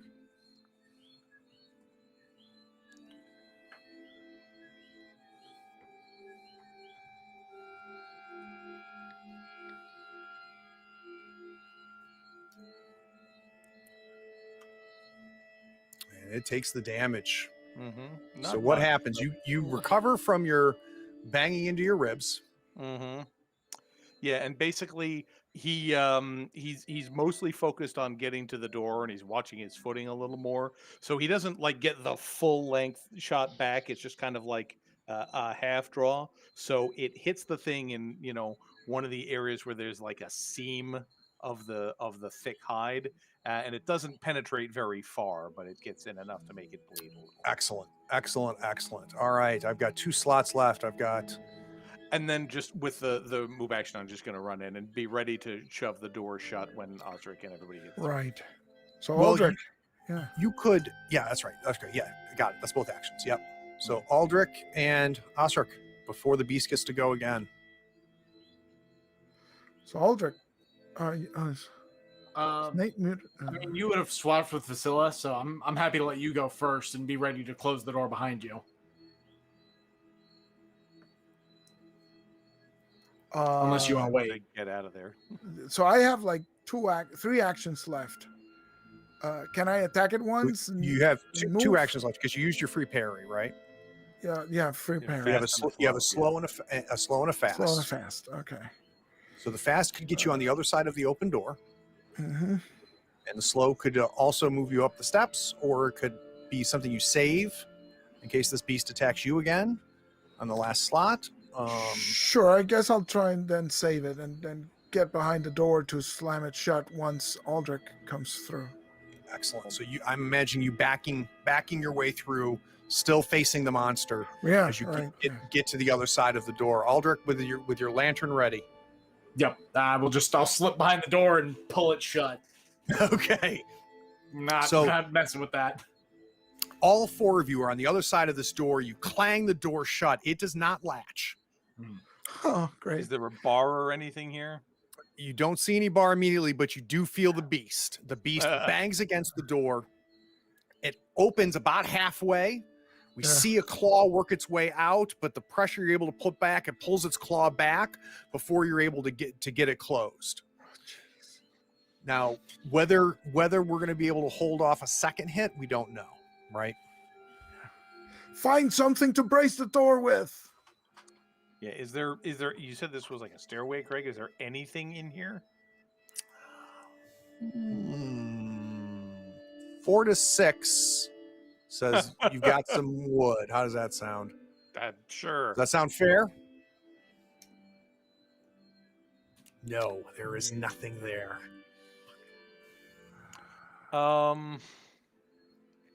Is this door tight enough to the frame that I could like? Which way did it open? Did it open into the area Opens we're in now? in towards you. Is there any way I could like wedge a knife in the jamb of the door Sure. Yeah. to keep it from doing that? Yep. Yeah, I will sacrifice a knife for that. I was gonna say I've got 2, so I could also do that. Like, Well, Yeah. and I'm probably gonna. Yeah, we just picked up an extra I'm thinking knife. this is a crafting roll. No, well then I shouldn't do that. yeah, you should Done. let Aldrich do that. Just looking at the skills, that's the one that makes the most sense Sure, to me, I'll right? buy If that. somebody can be able to look at the construction of the door to be able to figure out where's the best place to Mhm. lodge this knife to potentially keep it closed. Yeah, I can do that if you want me to go ahead and roll that. So you pull the knife out. You start feeling on the door very quickly, waiting for that next crash to come through. Mhm. Let's see that crafting roll. And I kind of figure since like Vasilla like tore up the guts of the lock, I'd kind of just fuse it in where the lock used to be and just jam the knife in there. So it's basically the new lock. And it gets in there when the monster hits again. The monster bangs against the door again hard, and you feel it, and it goes up against, and the door rams up to the hilt of the knife. Part of the hilt cracks, but it holds. How many more hits it's going to hold, we don't know, but right now it held. Let's get upstairs. Let's go. And I will start hobbling up there at best speed. So you guys work your way up to the steps. There is no door at the other side of the steps, but there is another land bridge. It goes back outside again, crosses this time much farther, about 15 feet. And unlike the one before that was solid all the way down, this one still looks solid. It's still built in, but more arched. It's wide, about 8 feet, very similar to the stairs before, and it leads to an open area. There does not appear to be a door there. You hear the bang again against the door. It sounds like it held. All Quickly. right. Yeah. The 4 of you. Vasilla is Go ahead. speeding. Vasilla's So the 4 of you, like Gandalf with the ring, are running across this open bridged area. Do we have any lamp oil? Can we spread it on the bridge? Maybe, is this bridge like railed? Like, It does is it have not. edges? All right. Well, if we can make it slippery, maybe it'll fall off if it charges across. Or maybe we can set it on fire. I'm crossing it as I say this. So the 4 of you run across. You're on the other side. You're at the open doorway there. Does it look like there's any place in beyond that doorway where we could take cover and have a closable door? So there's nothing closable. What you do see is another large area with hay spread around on the ground. as well as some skulls and the smell of feces. Oh, this Yep. is a nest. Great. And shine the lantern in here now. What new nightmare? So as you shine the lantern in on this room, immediately what you notice is up above, there's where the ceiling would be, is mostly broken away. So you can see where there was another level up, and it's mostly broken away. And as you peer up on the lantern, you can see sunlight coming straight through, and it's not reaching the bottom of this tower. But this easily three-layer tower, most of the flooring has broken away, so you can see sky from where you are. It's about 40 feet up, but the light doesn't, the angle of the sun doesn't hit the bottom, so it's dark where you are. How hard is it to get up on the rafters, theoretically speaking? Because I'm not trying it, but I'm gauging to see, if it's possible to climb up on the rafters. It is, and there's not really rafters as much as they're like edging of the remaining floor above you. Right. But with a climb roll, someone could potentially try to get up on one of those levels. Okay, but there's no flooring, like there's no second floor half broken that we could climb up, right? Only just edging, right? So there's Only just edging. Okay. Yeah. Most of the floors have decayed and broken, and as you look, you can see where some of the larger areas of the floors long broken and decayed here. Yeah, I was thinking climbing up to avoid the beast, but if it's not really gonna do much, if it's just the edge, then Yeah. we'll be caught. Exits out of here. Yep, that's the next thing to look for. So looking on there, as you're looking to try to assess the situation, you do not see an exit, but 3 stories up, there is a door. So I guess we climb up. There's no real 2 ways out of it. All right. Well, Gonna get some more work out of that rope. I heard talk about doing something to the wood bridge. I heard talk of making it slick, setting on a fire. I just want to make sure I understand. Oh, it was a wood bridge. I thought it was a stone bridge. No, it's stone. Wait a minute. It's Okay. stone. But Oh, okay. we can make it either slick or on fire or both. Yeah, we could It'll help. do an oil slick. I'd be that willing works. to sacrifice some oil for that. If you've got that- sounds reasonable. I will. Sten will toss his rope to Vasila if she wants to start climbing, and maybe I don't know why. I assume she's a better climber than the rest of us. Probably racial stereotyping, for which I'll apologize if I live long enough. After she's climbed up there and got us to the door. Yeah, exactly. Yeah. So if you guys, if you want to spread some oil on the bridge, I'll cover you as best I can. all right, so we're going to try to spread the oil on the bridge. And Vasila is Now, would I roll a gear die for that, or would Yeah, I have all I would have you do is just roll as if you Okay. lit the lantern, right? So Okay. it'll be just roll for a torch. So you're Okay. fine. So you break some of your oil reserve. You spread it out on the bridge itself. No sign of this beast coming through on the far side of the bridge. We go back inside to where Vasila is with Sten's rope. I'm imagining Sten at the door, bow ready. I'm not sure what Ostrich is doing. I think I'd try to climb along with Vasila to anchor the rope and try to pull people up. Thinking that Sten is really injured with the ribs and stuff, so maybe I can get to pull him up. So as you're looking for a handhold, as you're looking for a foothold, you're looking up, and again, you're seeing the sky up above you until it's blocked for a moment. A shadow crosses over the top of the tower and then goes away. It happens so fast, you're not able to get a sense of shape or anything, but it blocked the sun for a short period of time. Let's try to move quickly, Vasila. Yeah, I can dangers first. I can give you a boost up, right? Yeah. To help her reach okay. Yep. handholds. She nods. Great. So let's and, what what do I need to roll I'm for a going to climb? want you to roll. It'll be a move, but I'm going to give you a +1 to it from having Ostrich's help. Yeah, and the rope does have a +1 gear bonus as well. Perfect. So add +1 gear as well.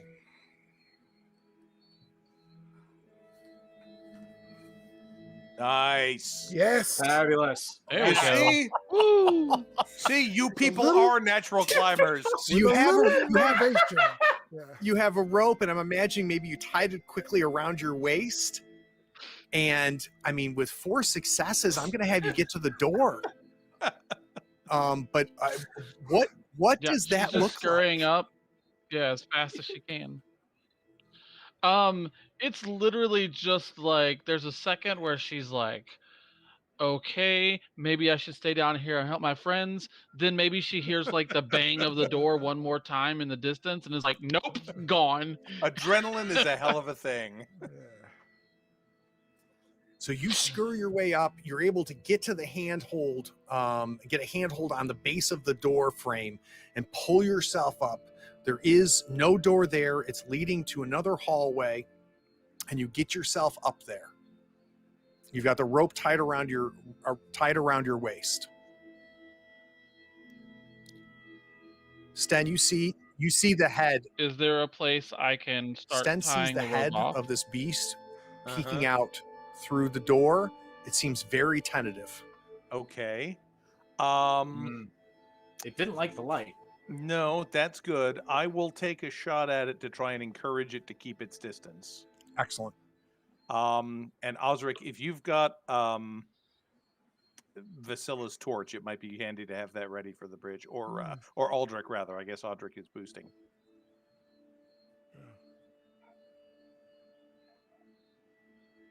All right, so it's a hit.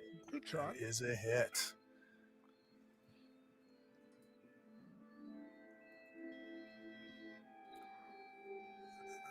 Let's go ahead and have it roll its natural armor.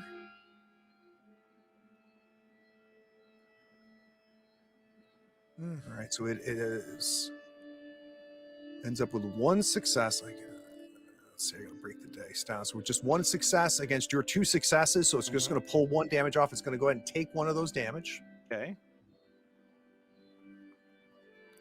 And the arrow hits, and you see it withdraw. So the arrow comes, hits around the neck area where the neck is connects to the shoulder, and immediately the beast draws back, being hit by that arrow. Good. Vasilla, you're up at the top there. Mm-hmm.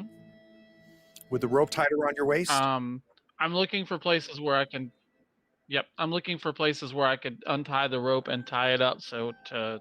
Let's have anchor a it, so they can let's use have a it to climb column up. there. So you see a column that seems strong enough on either side of this door as it goes into this hallway.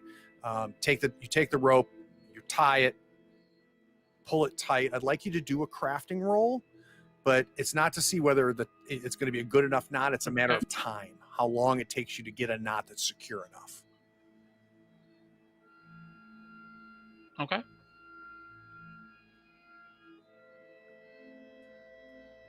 Do you wish to push this? No, I only have Okay. 2 strength. It's a All right. terrible idea. Out of So it's- curiosity, Craig, would the gear bonus from the rope apply to that as well? It would have. It would have. So let's go ahead and Okay. roll a d6 for you real quick. Oh well. Not quite. So the head tentatively is popping back out again. Whack a monster. I mean, I'm gonna keep discouraging it as long as I can. If it's not gonna charge, I'm gonna keep using arrows while I have arrows. All right. Let's shoot And from again. up above, you hear Vasilla going over, under, over. The rabbit goes through Down the hole. Exactly. Remember the slip knot I taught you. Back home. All right. Do we wish to push this roll? I do not. I am not in a position to push anything right now. And neither is he. Well, I mean, yeah, I guess he could. But... All right. No 6s. So it takes another arrow, but unlike before, this time it's not withdrawing back. So it takes another arrow, this time to its upper end. It looks like it immediately wants to charge. Mm-hmm. And then you see it kind of and it can smell the oil and see the oil on there, and it's making it That's tentative. right. So it's moving. It's moving close, locked eyes with you, Sten, but moving Get that- closer and closer to the oil. Craig, would you describe this creature? Not that I have much experience with these things, but given the average layman's knowledge, would you classify this thing as demonic looking? Yeah, Okay. yeah. I'm not saying it is a demon. It definitely looks demonic, though. Mm-hmm. So Sten starts to yell, "Get that!" and then he just kind of freezes up for a second. So Sten's dark secret, for those of you keeping score at home, is that he had an old wound from his youth from the claw of a demonic beast that never quite healed. And with everything that's been going on here, it just is kind of flaring up all of a sudden. It's nowhere near where he's been hit today. It's probably like up on his chest area here. And he just kind of, he's like pulling back for another shot, and then he just kind of clutches it and doubles over for a second. Excellent. What are we doing about this approaching beast? Honestly, with Sten kind of doubling over, Aldrich's more worried about him, especially because he's our best chance against it. So I'm more like gone over to catch him. Like, Sten, are you okay? I like the oil. Okay, and I basically I'll have my like flint ready that I light my lantern with, and I'm basically like near the oil, ready to light it as soon as the creature starts getting closer. So this creature is much closer to the oil than you are. Oh So- shit! Okay. Throw the torch at it. Yeah, I was gonna Just say. throw the Yeah, I was torch going in to the say oil. Vasilla's torch, I think. Vasilla had a torch. Yeah. Can we say that was nearby and I can grab that? Yeah, and yeah. I throw it? assumed Okay. maybe she laid it down right there. So yeah. Yeah. Yep. So let's go ahead and give me. Let's do a quick marksmanship, Oh, good. but +1. Okay. Here we go. I'm sure it'll be fine. Or not. Or not. That will kill me, so I'm not gonna So- push that. You throw the torch. Uh-huh. The torch comes and falls just short. So now Oh, there's about 5-6 feet of oil. The torch is burning at the end. You throwing the torch gave the beast pause. It's moved back a little bit now. Not quite sure what the hell that was, but it's not catching the oil. Instead, just kind of looks up at him and it's like, really? Aldrich's like holding his arm because like he's still hurt too. Like, look, all right, sorry. I was just really expecting it to just go sailing over the edge of the bridge into the abyss. Or like behind the creature. fall into the moat below and go out. Vasilla hears it first, but Ostrich hears it as well. It's a scratch Oh God. voice. And though it says words that you understand, it sounds inhuman. And it comes from above, Vasilla, and you hear a, "What goodies do they bring?" Oh no. Good. We need further complications. Yeah, this situation is not tense enough. Yeah. Vasilla will look up. Not able to see where this came from. You just know it came from above you. Okay, so this sounds like a good cliffhanger moment for me to ask for a 5-minute break. Of course. All right, so let's go ahead and we'll take a quick 5-minute break. We'll be back in 5. Yeah, I can.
Hello again. All right, welcome back.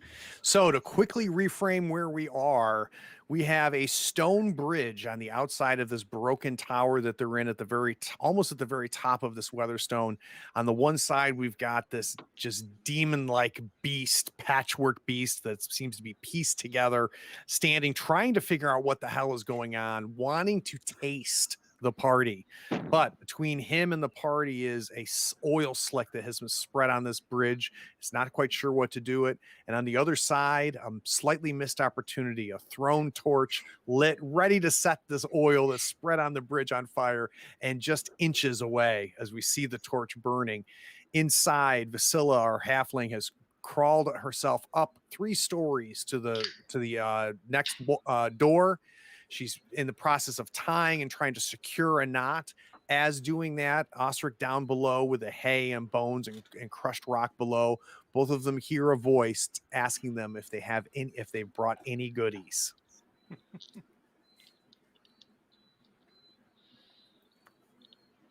What are we going to do? We better do it quick. Vasilla, sorry, go ahead. Vasilla thinks for a second and says, "Can you help us?" Did you bring any goodies? Shiny! Shiny! Vasilla reaches into her bag and pulls out the circlet, The circlet that I gave you. Awesome. silver circlet, and holds it up and says, "If you help us, this is yours." Gives it! Gives it! The second voice comes from another part of the tower. Right. Great. She'll pull it back a little bit. She'll say, "Help first." Can I make a manipulation roll? No, you can't manipulate this. It's worth a shot. It's worked so far. Didn't realize golems traveled in packs. What are we doing, Vasilla? Yeah, she'll pull it back and she'll say, "You gotta help us to get it. I'm willing to give it to you, but you gotta help." We see darkness. Again, the light blotted out. But this time you can see a silhouette, and it's something winged, something large. And it blocks the sun down, and it's coming from the top, working its way down to you. I am going to give you a fast action.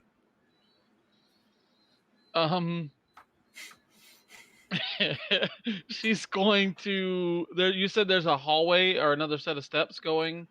Where you are, there's a hall, probably a 6-foot deep hallway where the 2 columns are that you've been tying the rope to.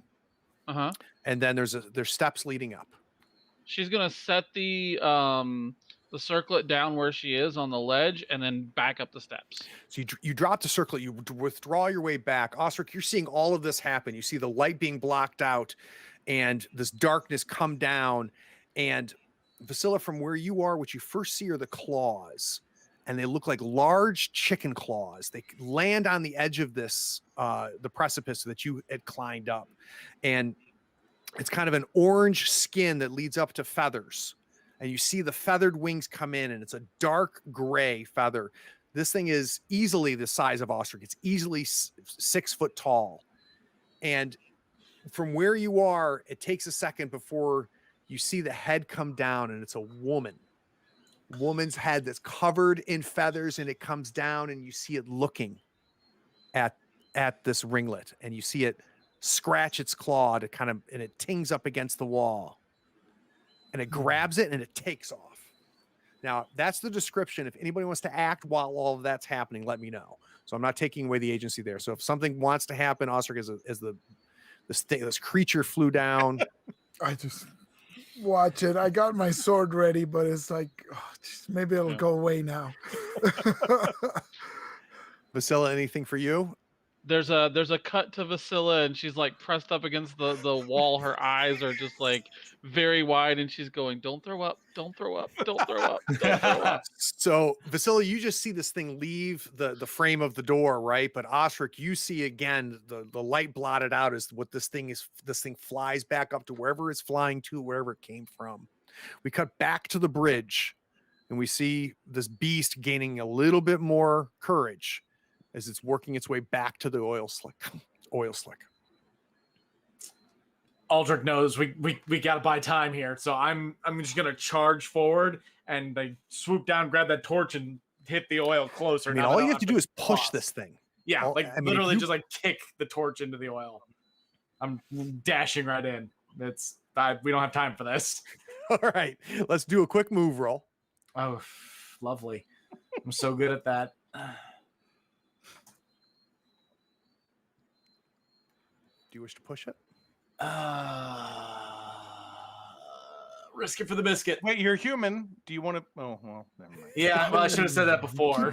Getting that. Yeah. Still no So, harm, no foul. Yeah. You run.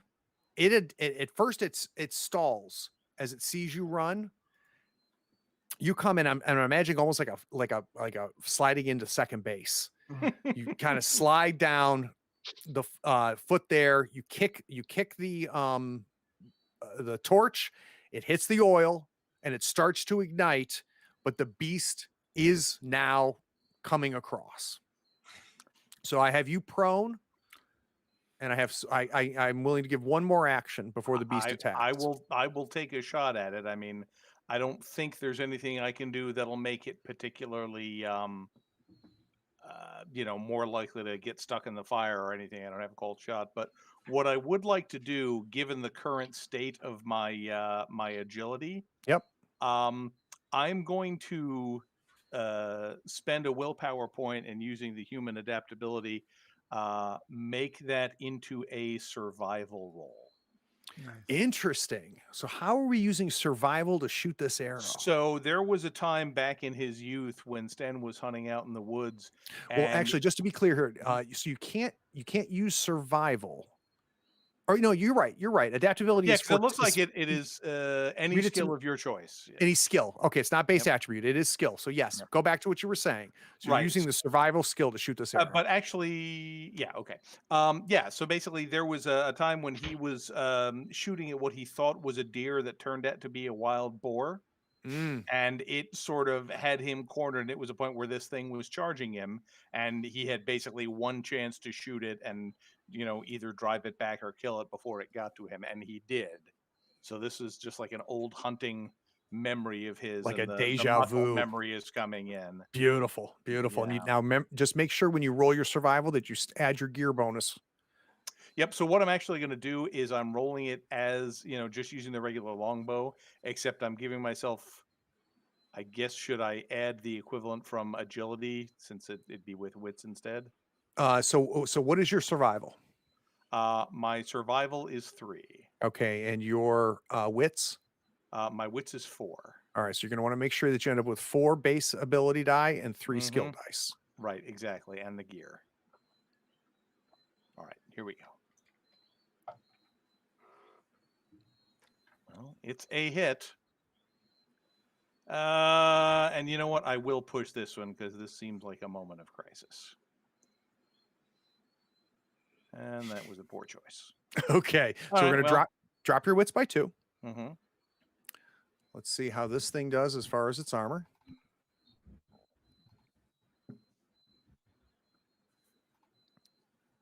No 6s. Just nickel and diming this thing. To take that damage. So it starts to charge Aldrich, and the arrow comes and actually scrapes and damages its head and peels back some of the skin. So I'm imagining it getting under part of the skin and tearing part of the skin, causing its head to pull back, and it wheels back and the fire catches.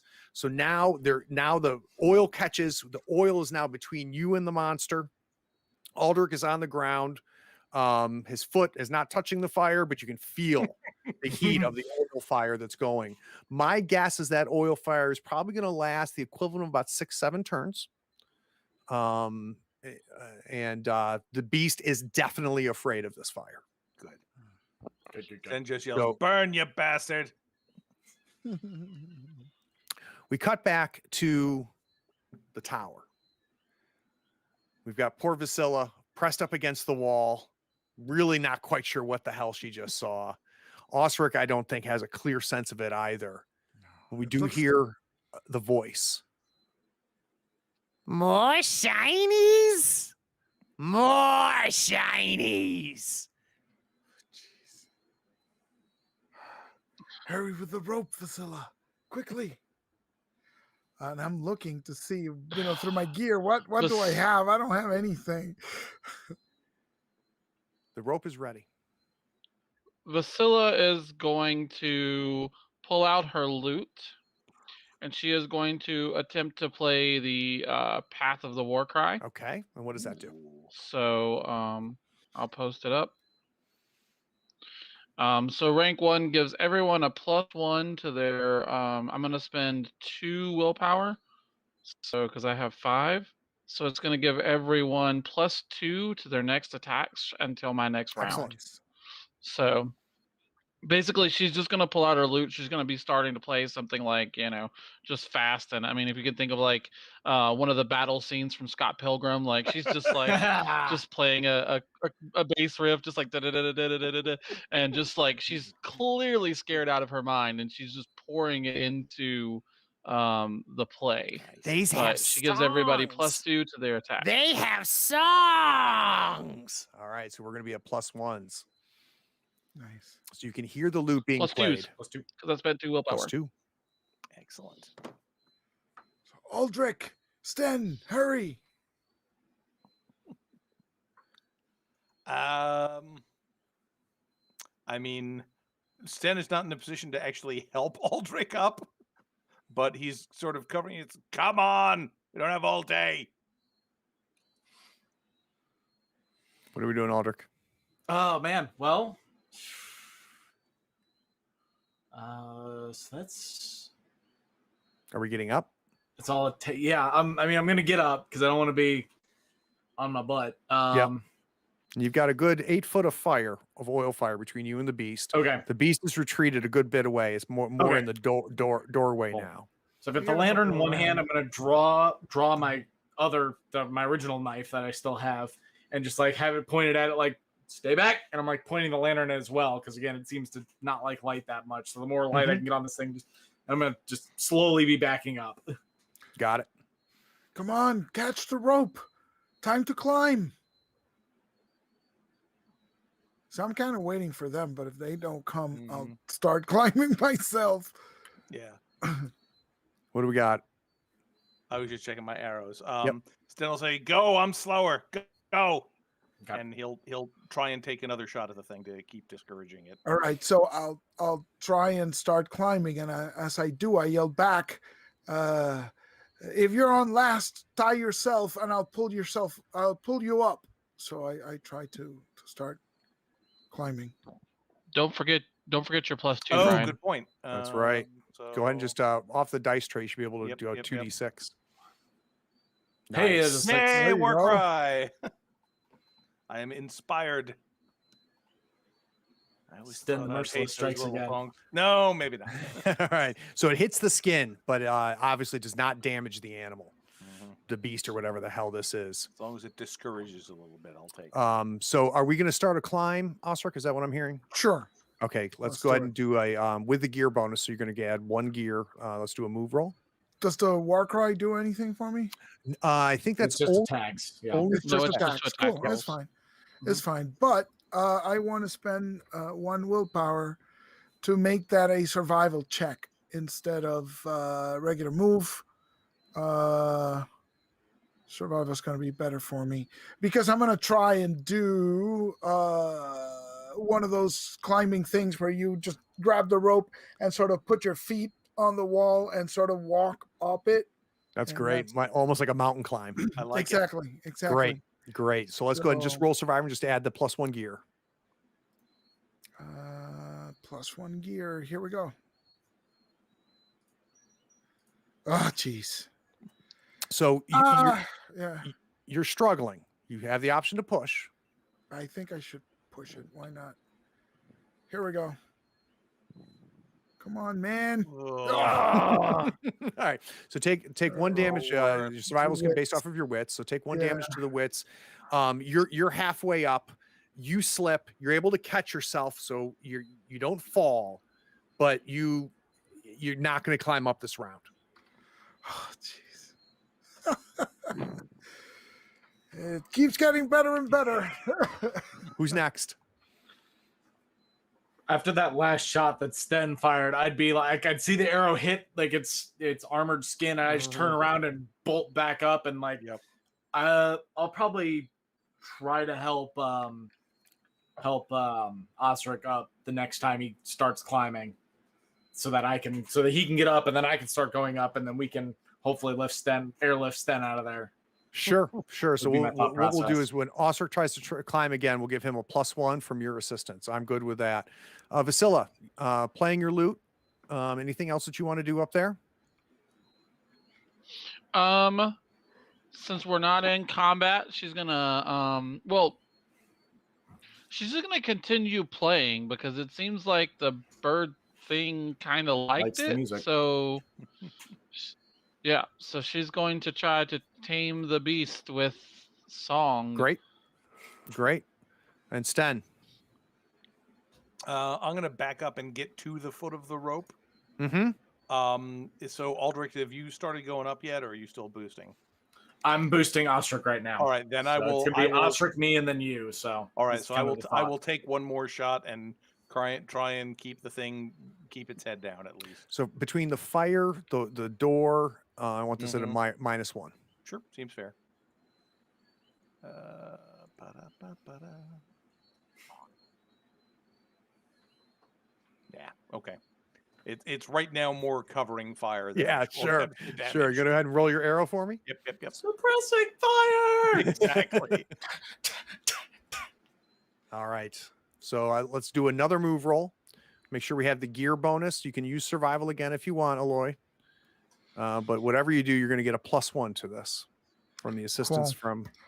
Yeah, I'm gonna. Do I need to spend another willpower? Right. You 'Cause would. yeah. Okay, so I'll do it. Because I got some. Survival +1. Here we go. +1. There it is. Yes, there it is. Nice. Here we go. You regain your footing. You're able to work your way up with 3 successes. I'm going to get a +1 to everybody else that climbs. Nice. Just watching you work your way up as quickly as you did. You get up to that ledge. You see the scratches of the claws of whatever was there before that took this ringlet that was left by her. You look up. You don't see anything. You just hear the lute being played by Vasilla. Who wants to go up the next? Aldrich's going next. All right, let's do it, Aldrich. What's the roll? It's going to be a move roll. All right. Remember, you're human. Yep. I would like to spend a willpower. Can I make Okay. that an endurance check? Oh, so how do we think endurance makes this climb? I'm thinking straight like gym class, or I mean, they wouldn't have gym class, but in his youth, like literally just like climbing trees and just like hanging on and just like I can hold this for days. Awesome. This is just pure Just brute holding on and going for it. fighting off the lactic acid. Yep. I'll push it. Is that counting your bonus? Oh, from, yes. I did not count the +1, but I got it on the push. So You got it. Beautiful. Yeah. All right, And no good, good, banes either. So you're able to, and you're not nearly as skilled and as pretty as Osric's final carry up. But it's not strength. It is stubbornness that is just pushing you up that rope and getting you climbed up. And once you get within arm's reach, I'm imagining Osric coming down, grabbing your form as you grab his to give you that. It's like the predator grip. yeah, Just that final pull up. the beefy arms latched together. That's when Vasilla cuts the rope. No, I'm kidding. Never trust a halfling. Fuck you, Stan. Sten, you're at the bottom. You've got your bow. You've got your arrow. Yeah. The fire is starting to wane. Well, I'm gonna sling the fire over me, and I'm terrible at climbing in the best of circumstances, and these are not the best of circumstances. Loop the rope against your body, like I said, and we'll pull you up. Or we can assist. Sure, or something. that'll be great for my ribs. Yeah. So if I were just to Armpits, try and armpits, yeah. tie myself Pressure. around, harness myself up, what would you call that, Greg? I don't need a roll for that. Oh, okay. Well, I do that then. So I'm very good at not rolling. You're very good at not rolling. I will look for a might check with a +1 from Osric. All right. So yeah. Under strength, give me a can I might assist roll. with that as well? Yeah, that's where his +1's coming from. Okay. And then you also get your gear bonus. The gear bonus. There we are. That's what I'm Okay, so it's looking for. +2. Okay, so might roll. But I need the +1 to be gear. So I need a black die in case that Okay, gets a, one black die for gear and one die for then just a assist. regular +1. Exactly. Right. Okay, here we go. Come on. Yes. Adrenaline Yes. is a hell of a drug. What happens, Osric? I think he does a good job tying that knot because the gear is definitely helping, Mhm. and the rest of it is just pulling up with Aldrich's assistance, right? Mhm. I'm a bit weakened by the previous stinger attack, but between the two of us, we managed to lift Sten up. Yeah, Sten We is let just, him dangle there like demon bait. he's like, I think I got what? And up he goes. So as you pull him up, Sten, you get pulled back up onto the ledge area there, and still with the rope, Osric keeps pulling to get you off the ledge, like kind of into the safety of this alcove. The timing is perfect because this beast comes down again. The beast lands almost catching your feet, but your feet are pulled quickly enough that it doesn't catch, and you see it reach its head in, and it's too large to get through this door. And it's just More shinies! you just see What it the hell looking is in, that? and it's just trying to work its way into the door, but it's not able to make its way through the door. You got a silver and a song, foul beast. Be content. And and turn and now that I'm safely Bold behind words, the man. thing- yeah, behind the thing, it's really easy to do that. Right? Exactly. And so I start making my way up. That's all I can tell her. We don't have any more shinies, man. So you end up going through a series of flights of steps, and it winds. Let's go ahead and do another lantern roll because I think we've used up our original oil. That makes sense. So if we can do a quick torch roll to relight the lantern. Oh god, I'm on a D6, running out of oil. Very nice. So another oil keeps us going. You work your way through these winding flights. Hard to tell whether you've gone up 3 flights, 4 flights, but at one point it levels off, and there's a windowed area that you're able to look out the window, and you can now see the top of the tower that you came from. And looking on the tower, you can see these black shapes that are perched on this tower. And you also see what appears to be some sort of a nest type object. And the nest itself has got to be at least 10 foot in circumference based off of where you can see. And the way the light is, the distance, it's hard to really tell, but it's obviously the same beast, but there's 2 of them. And you see both of them perched up there. You see this nest area, and glinting off the sun, you can see there's shiny stuff in the nest. It's got her circlet Well, there's the treasure. and likely the sword as well, if it's been able to find it. As you work your way up there, you stop at the window, you keep down hallways, and there's some rooms. We're going to handle them the same way we did before. You spend some time looking, nothing of note. You come back to open air. You guys step out, look to your left. It doesn't appear that these 2 beasts are in any way interested or looking for you. What is discouraging is the 18-foot gap from where you are and where you need to be to move forward. So on the map itself, I'm going to ping.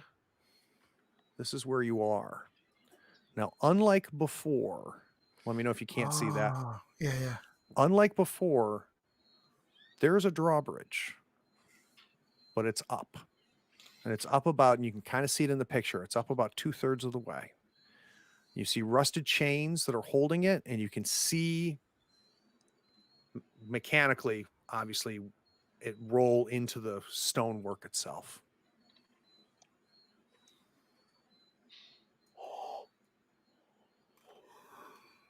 Well, Goodness. crap. We gotta rest. We can't tackle this kind of thing now. Well, at least we seem to be safe in here. Hmm. Those feathered creatures can't get in, and the beast seems to be unable to climb this far.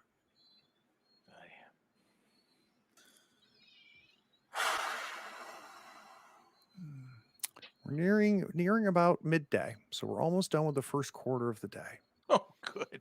Do we wanna Busy spend- day. Do we want to spend the second quarter resting? Yeah. So Because Yeah. that'll restore all your Yeah. attributes. timed up. Yeah.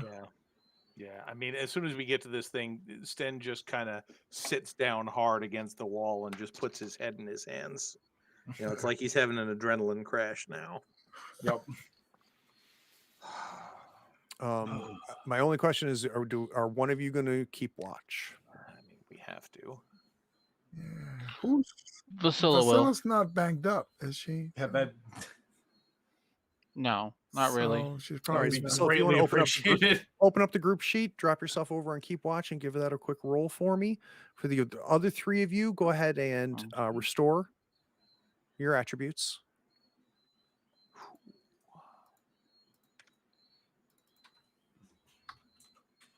So for those of you watching, if was you hard rest at it. for a quarter day, which is a 6-hour period, you can either do it sleeping or resting. At some point, they're still going to need to sleep. What that does is all of the damage they've been taking to their attributes will get restored back. So the way you die in this is not by getting down to 0 on any of your attributes. That breaks you. It's critical injuries that can be caused once that happens that can cause that. So no successes, Vasilla. I'm gonna Okay. push it. I don't want anything sneaking up on us. All right, so let's take Oops. two damage to your. Let's see, scouting is based off of wits. Is that right? Yep. So let's take 2 damage to the wits. What distracts you? I think it's just the exhaustion. Like, this has just been a really insane day, and she is trying to like process everything that happened and realize that like we almost all died, and it's just like once all that adrenaline just starts seeping out, she's kind of like disassociating just a Yeah. little bit. Luckily, nothing happens during that quarter day. I'm imagining the four of you. I'm imagining Vasilla kind of standing, kind of keeping her eyes down the hallway and the steps leading down, peeking out the door itself to this drawbridge, and then our 3 other party members kind of leaning against their part of the wall.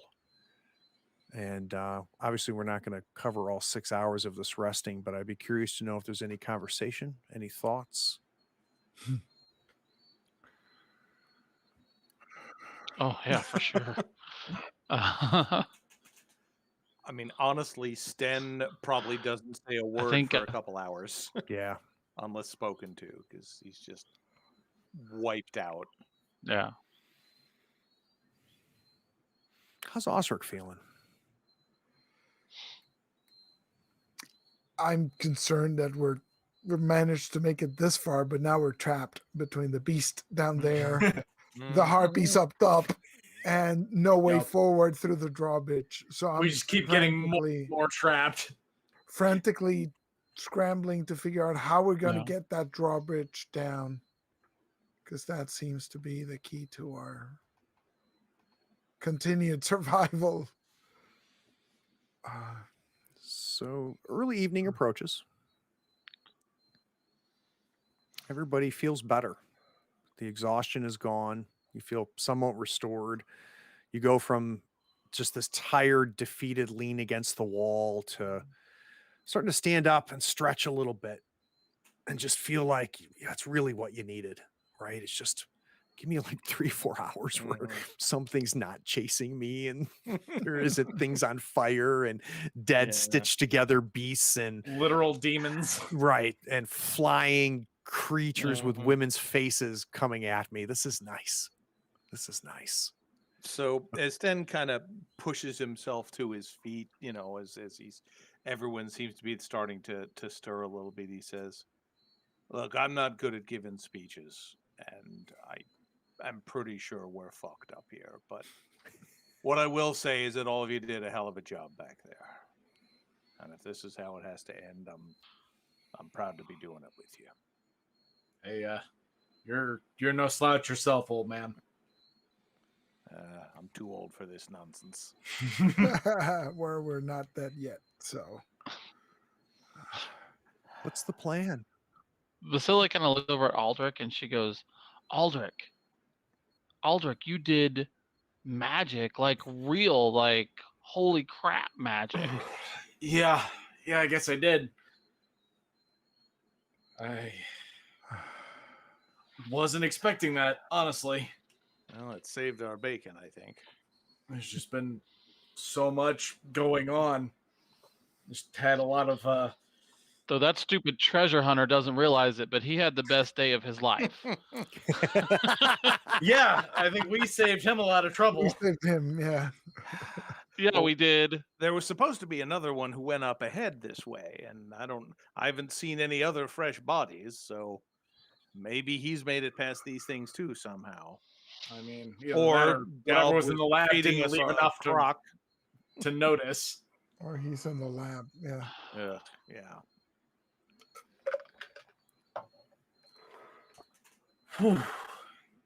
So, drawbridge.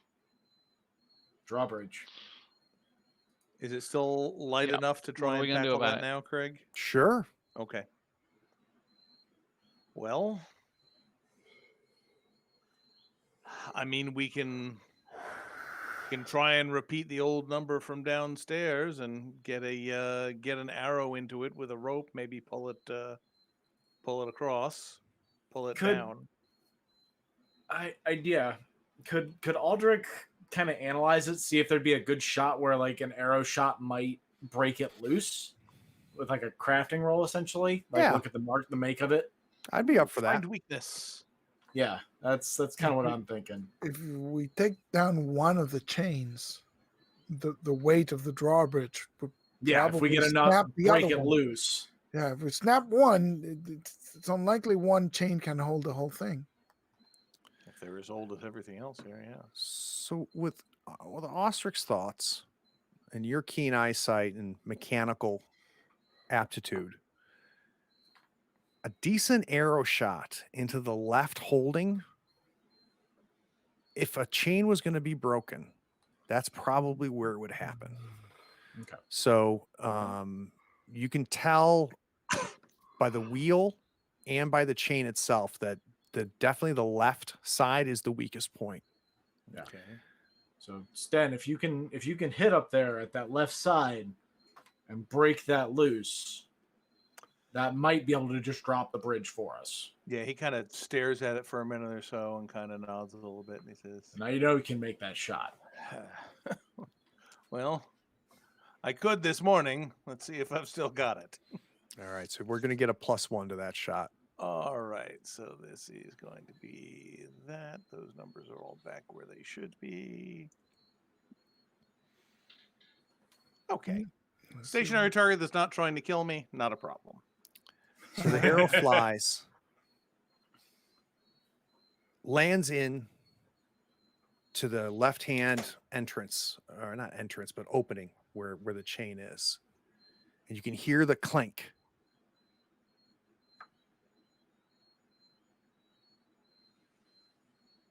Imagine you looking, everybody's kind of waiting.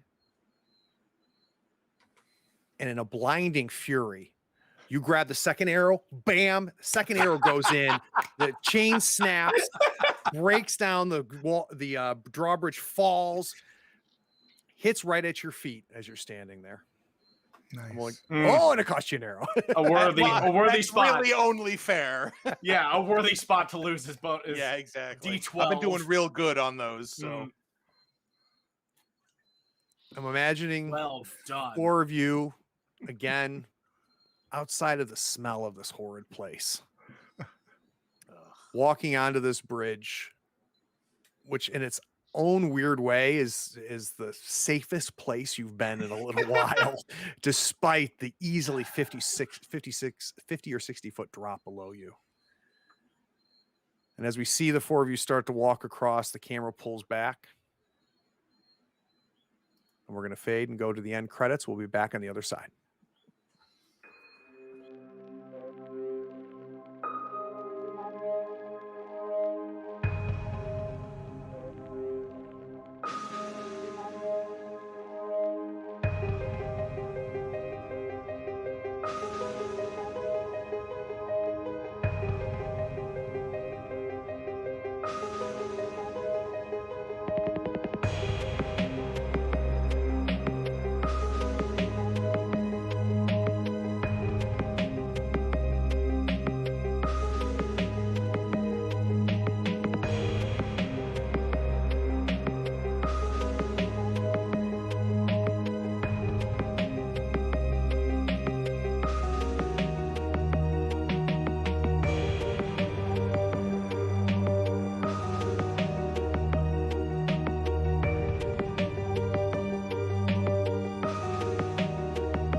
So everybody's been exalting the virtues of rope. The rope?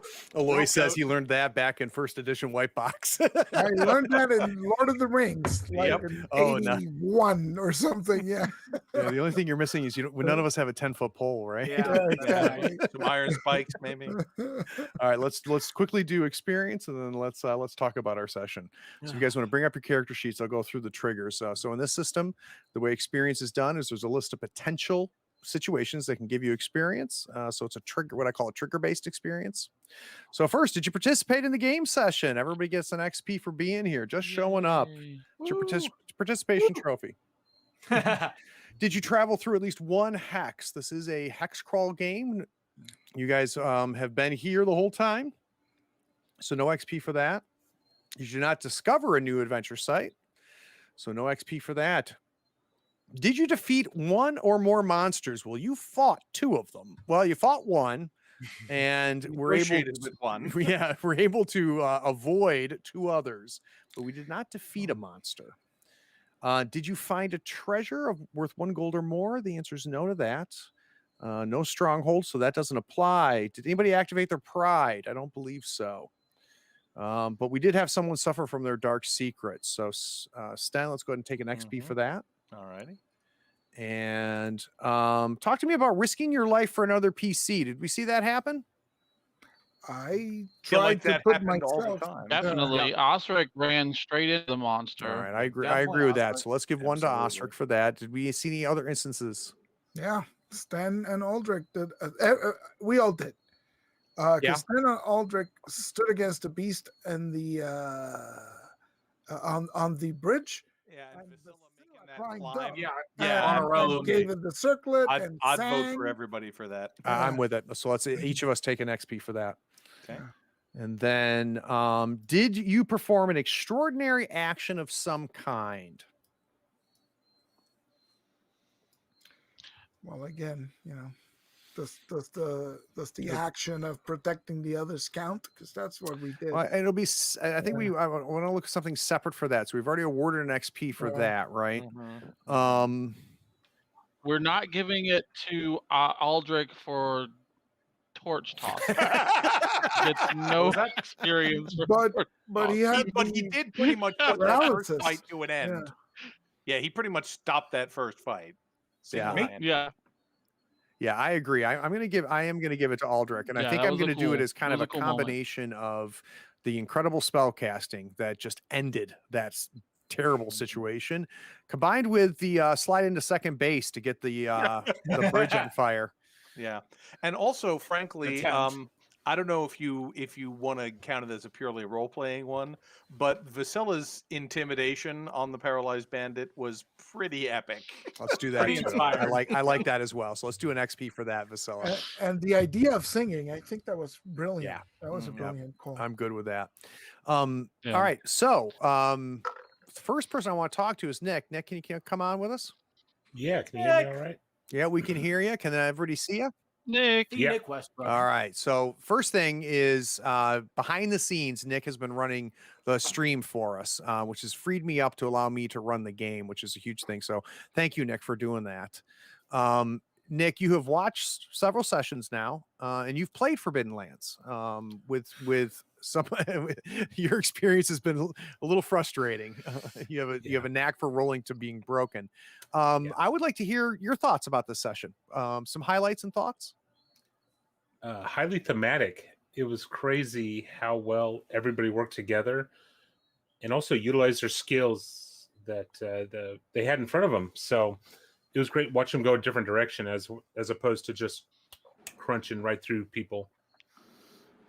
Yeah, I agree. I think the creativity that we saw here was nice, and it was not only creativity in some of the choices, which I really enjoyed. I like, and again, we're getting better and better. I like the creativity in the descriptions and the feel.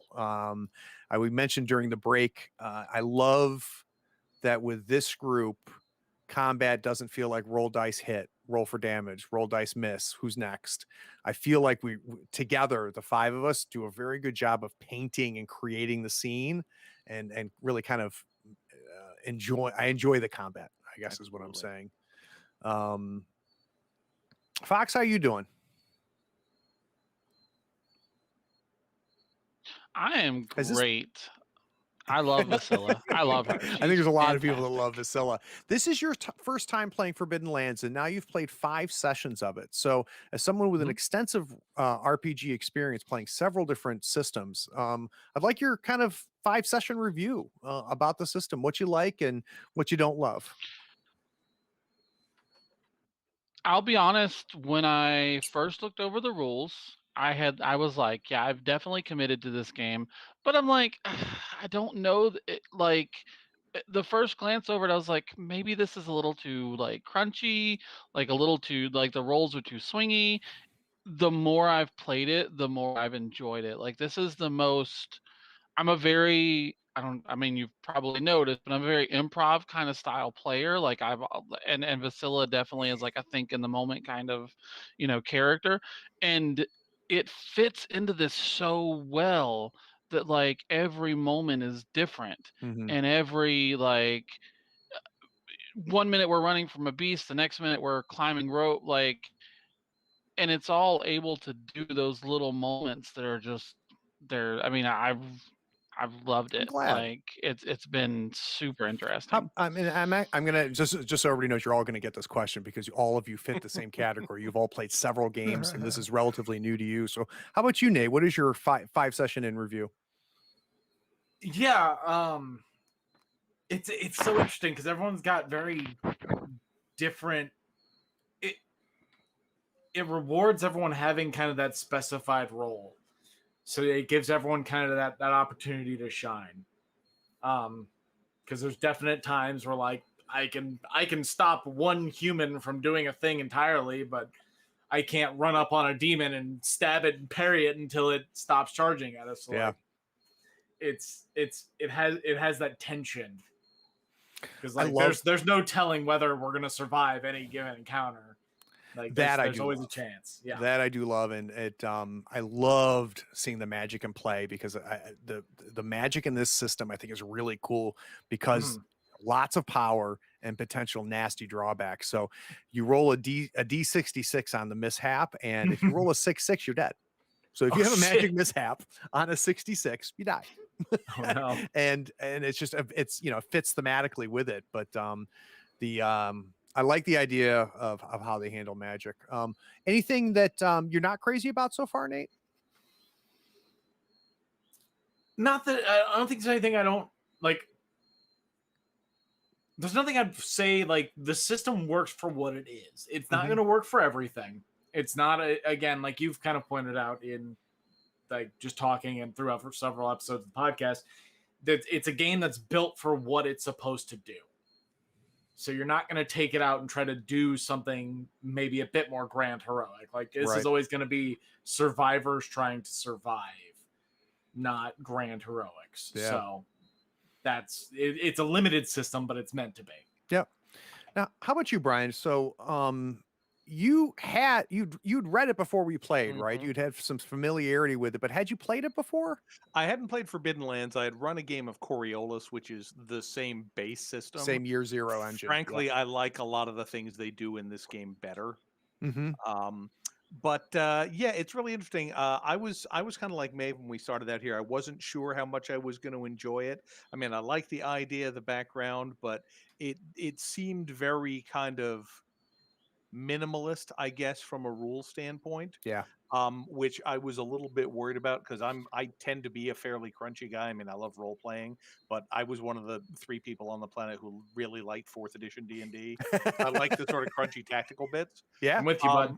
But the nice thing about this is that it's I mean, virtually every roll I made tonight was a longbow attack, but they all felt very different and important, nice. and the decisions about when to push and when not to push and what to risk felt like, that's what I really like about this game is that every roll matters. It's a good way to You're put not it. rolling for the random BS, but when you're rolling dice, something serious is going to happen either way. Yeah. No, Yeah. I agree with that. And it's also, I think, a credit for people watching to remember to try to make the mechanics real. And it's something that the 4 of these players do very well.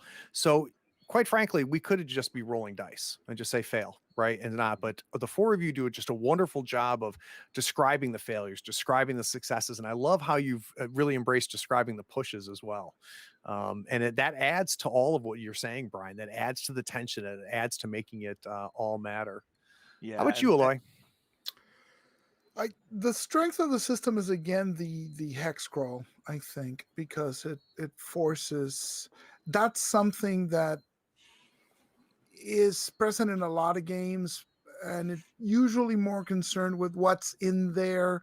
This is concerned with, can you survive getting there, because there's the food, the resting, the encounter. There's multiple factors in each hex, and I think this is where it shines. Mm-hmm. In the location itself, it's very old school play. Yeah. I don't know. I'm still a bit ambivalent whether or not this is awesome or not for the old school play, because I do play a lot of old school. It's definitely not 5e D&D because it's not the heroic type. This is the down, dirty, gritty thing. But the way I've always played old school, there's skill checks for everything. So, the fact that there's a lot of skills here could also be done with, old school type skill checks and old school D&D. Yep. So I'm still a bit ambivalent because on the one hand, yeah, I can duplicate all those in old school, but on the other hand, I failed the check and I sort of wipe myself out, right? I ran out of breath. I ran into a wall. I don't necessarily know that can happen in regular old school D&D, right? It'd be more like, okay, so you fail, and so you had some difficulty getting up, or you get banged up, or something. But do you like that, Eloy, though? That potential of overexerting yourself to breaking? It's swingy. Yeah. So I don't know if I love it, because with one foul, one bad roll, I wipe myself out, and I don't know if I enjoy dying by my own incompetence. Hoist by your own petard. Right. It's one thing to fail the thing and die, or I mean, I guess it happens, but you could wipe yourself in like a one swing of the combat, right? You Yeah, the decide to pushing push it. pushing decisions are really So and critical. Yeah. this is something that I remembered too late. But I should not have had you roll that critical. And thank God it wasn't a big deal on that critical. You actually don't get It's a fine. critical when you break. If Yeah. someone breaks you is when that critical happens. So that's my fault for rolling that critical. So in Yeah. theory, breaking yourself won't kill you. But somebody breaking you or hitting you while you're broken will do it. Yeah, obviously I'm a fan. I like the game. But exactly what you're talking about, Aloy, is I don't know. So a perfect cautionary tale is poor Nick on the game he's playing, his other game he's playing. He has been broken within the first 5, 10, 15 minutes of the last 3 sessions, Nick. Yeah. And it's taken him out of the whole session. All he could do is like drag himself during that time. I don't know, because I was only in one of those sessions. I don't know how much of that is how the game is being run or just bad rolls. So I don't know, but I know it's possible. I know it's Well- possible, and I think to a certain degree, what I am learning is I'm learning the throttle a little bit as a GM, because trust me, when I'm sitting there talking about, I love how dirty and just like, you can die at any point, and stuff. At the same time, I don't want to kill half of you either, right? But I also don't want to remove that tension, what you talked about, Brian, where every roll matters, right? So I pulled the throttle back a little bit on the beast on the bridge. And part of it is because I knew you're going into a tower of harpies, which is never really a good place. And I quite frankly, I wasn't sure. It wasn't that I wasn't sure fighting 2 harpies in the condition you were in was going to kill you or not. My concern is it wasn't going to be fun and it wasn't going to be interesting. Right. So if I thought that would have been interesting, and I thought we ended up making it interesting and making it a moment, but I didn't think having 2 harpies fly down and just start attacking you was going to be interesting. So that's why I think I kind of handled it the way I did. I think you handle it beautifully, and Maeve handled it beautifully as well. Great. Yep. But I would say that that interaction is not exclusive to this system. Right. It's a lot of old school play gets a bad rep for being just a combat simulation, but when you've played it for a while, and if you play with the right people and you know how to apply you just handle it with skill checks, right? And so the harpies don't attack, right? They just go in and look, and you role play through context, right? Well, what does the harpy want? Is it hungry? Is it what is it? And so you can have this exact same situation. So I'm not. That's why I'm still ambivalent about the system, because the thing that worries me is, do I push? Do I not push? One bad push takes you out of the game, like has happened to Nick. Yeah. And I also, yes, that was not a combat situation, but I also gave up something that could have been of interest later on. Yeah. The price is There's paid. there's a whole section, like we got that thing, we saw the horse, that's well behind us now, and it's easy to forget about, but that could have been a whole different branch of the story that I just handed away. And Vasila did it without consulting the rest of the group. Like it was a spur of the moment, this is what's going to happen. So there could be I don't imagine there'd be huge repercussions from it, but there might be a point later on where we're like, shit, I wish we had that. Right? Like it would Well, The if good you're news is we know where it is. yeah. Nobody yeah, really we could wanted get it. We could get it. It's fine. And if you remember, the moniker on that circlet matched the moniker we saw on the captain's armor back in the dining room. So this object is definitely connected It to belongs this here. place. So and I think that and I obviously Craig's talking about pulling the throttle back too, but I feel like that we as a group went into this, we saw this beast, we recognized Aloy dropped a big hit on it, and it was just like, we're just gonna keep going. Whatever. So we all made that choice of like, okay, this is the This is the time to run. This is the time to move. And I think that's a strength of kind of us as players I is that, agree. we are, we're approaching this as well. We don't want to die. So what Mhm. can we do to be, ingenuitive about it? And I mean, we very We're smart easily, enough any to of know us what very fights easily. we can win. Right. None of them. None. Right.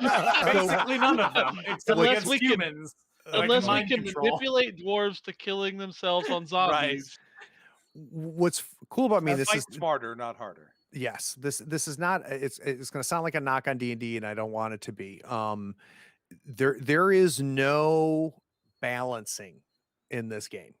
Right. So there's no encounter balance, and I understand why that exists in D&D, because D&D again is telling a different type of story. So I and I think 5e D&D. well, 5e, thank Right. you. Yeah, to be specific. And I don't knock that. No. And just because that type of game doesn't interest me anymore, there was a time when it did. Doesn't mean it's bad. But for some reason for me, and I do this when I'm playing this, and when I don't do it with Star Wars. Star Wars, I play a little bit more like 5e, right? Because that's again a different experience. I expect my heroes to do well. Yeah, I it's expect my heroic. heroes to overcome, right? And so I balance those encounters when I run Star Wars. But I like the idea of we are in over our head. And we need to get the F out of here because, I mean, I'll tell you right now, you only got about a third of his hit points. I mean, this beast has had a ways to go. Mhm. Well, And this reminds me. Sorry, go ahead. no, please. So this reminds me, one of my absolute favorite role-playing games of all time was an indie game from the '90s called Chill, I and it love was Chill. a Oh, I love Chill. supernatural investigation. Yep. And the entire point of the thing is that no one in that book is anything but a person.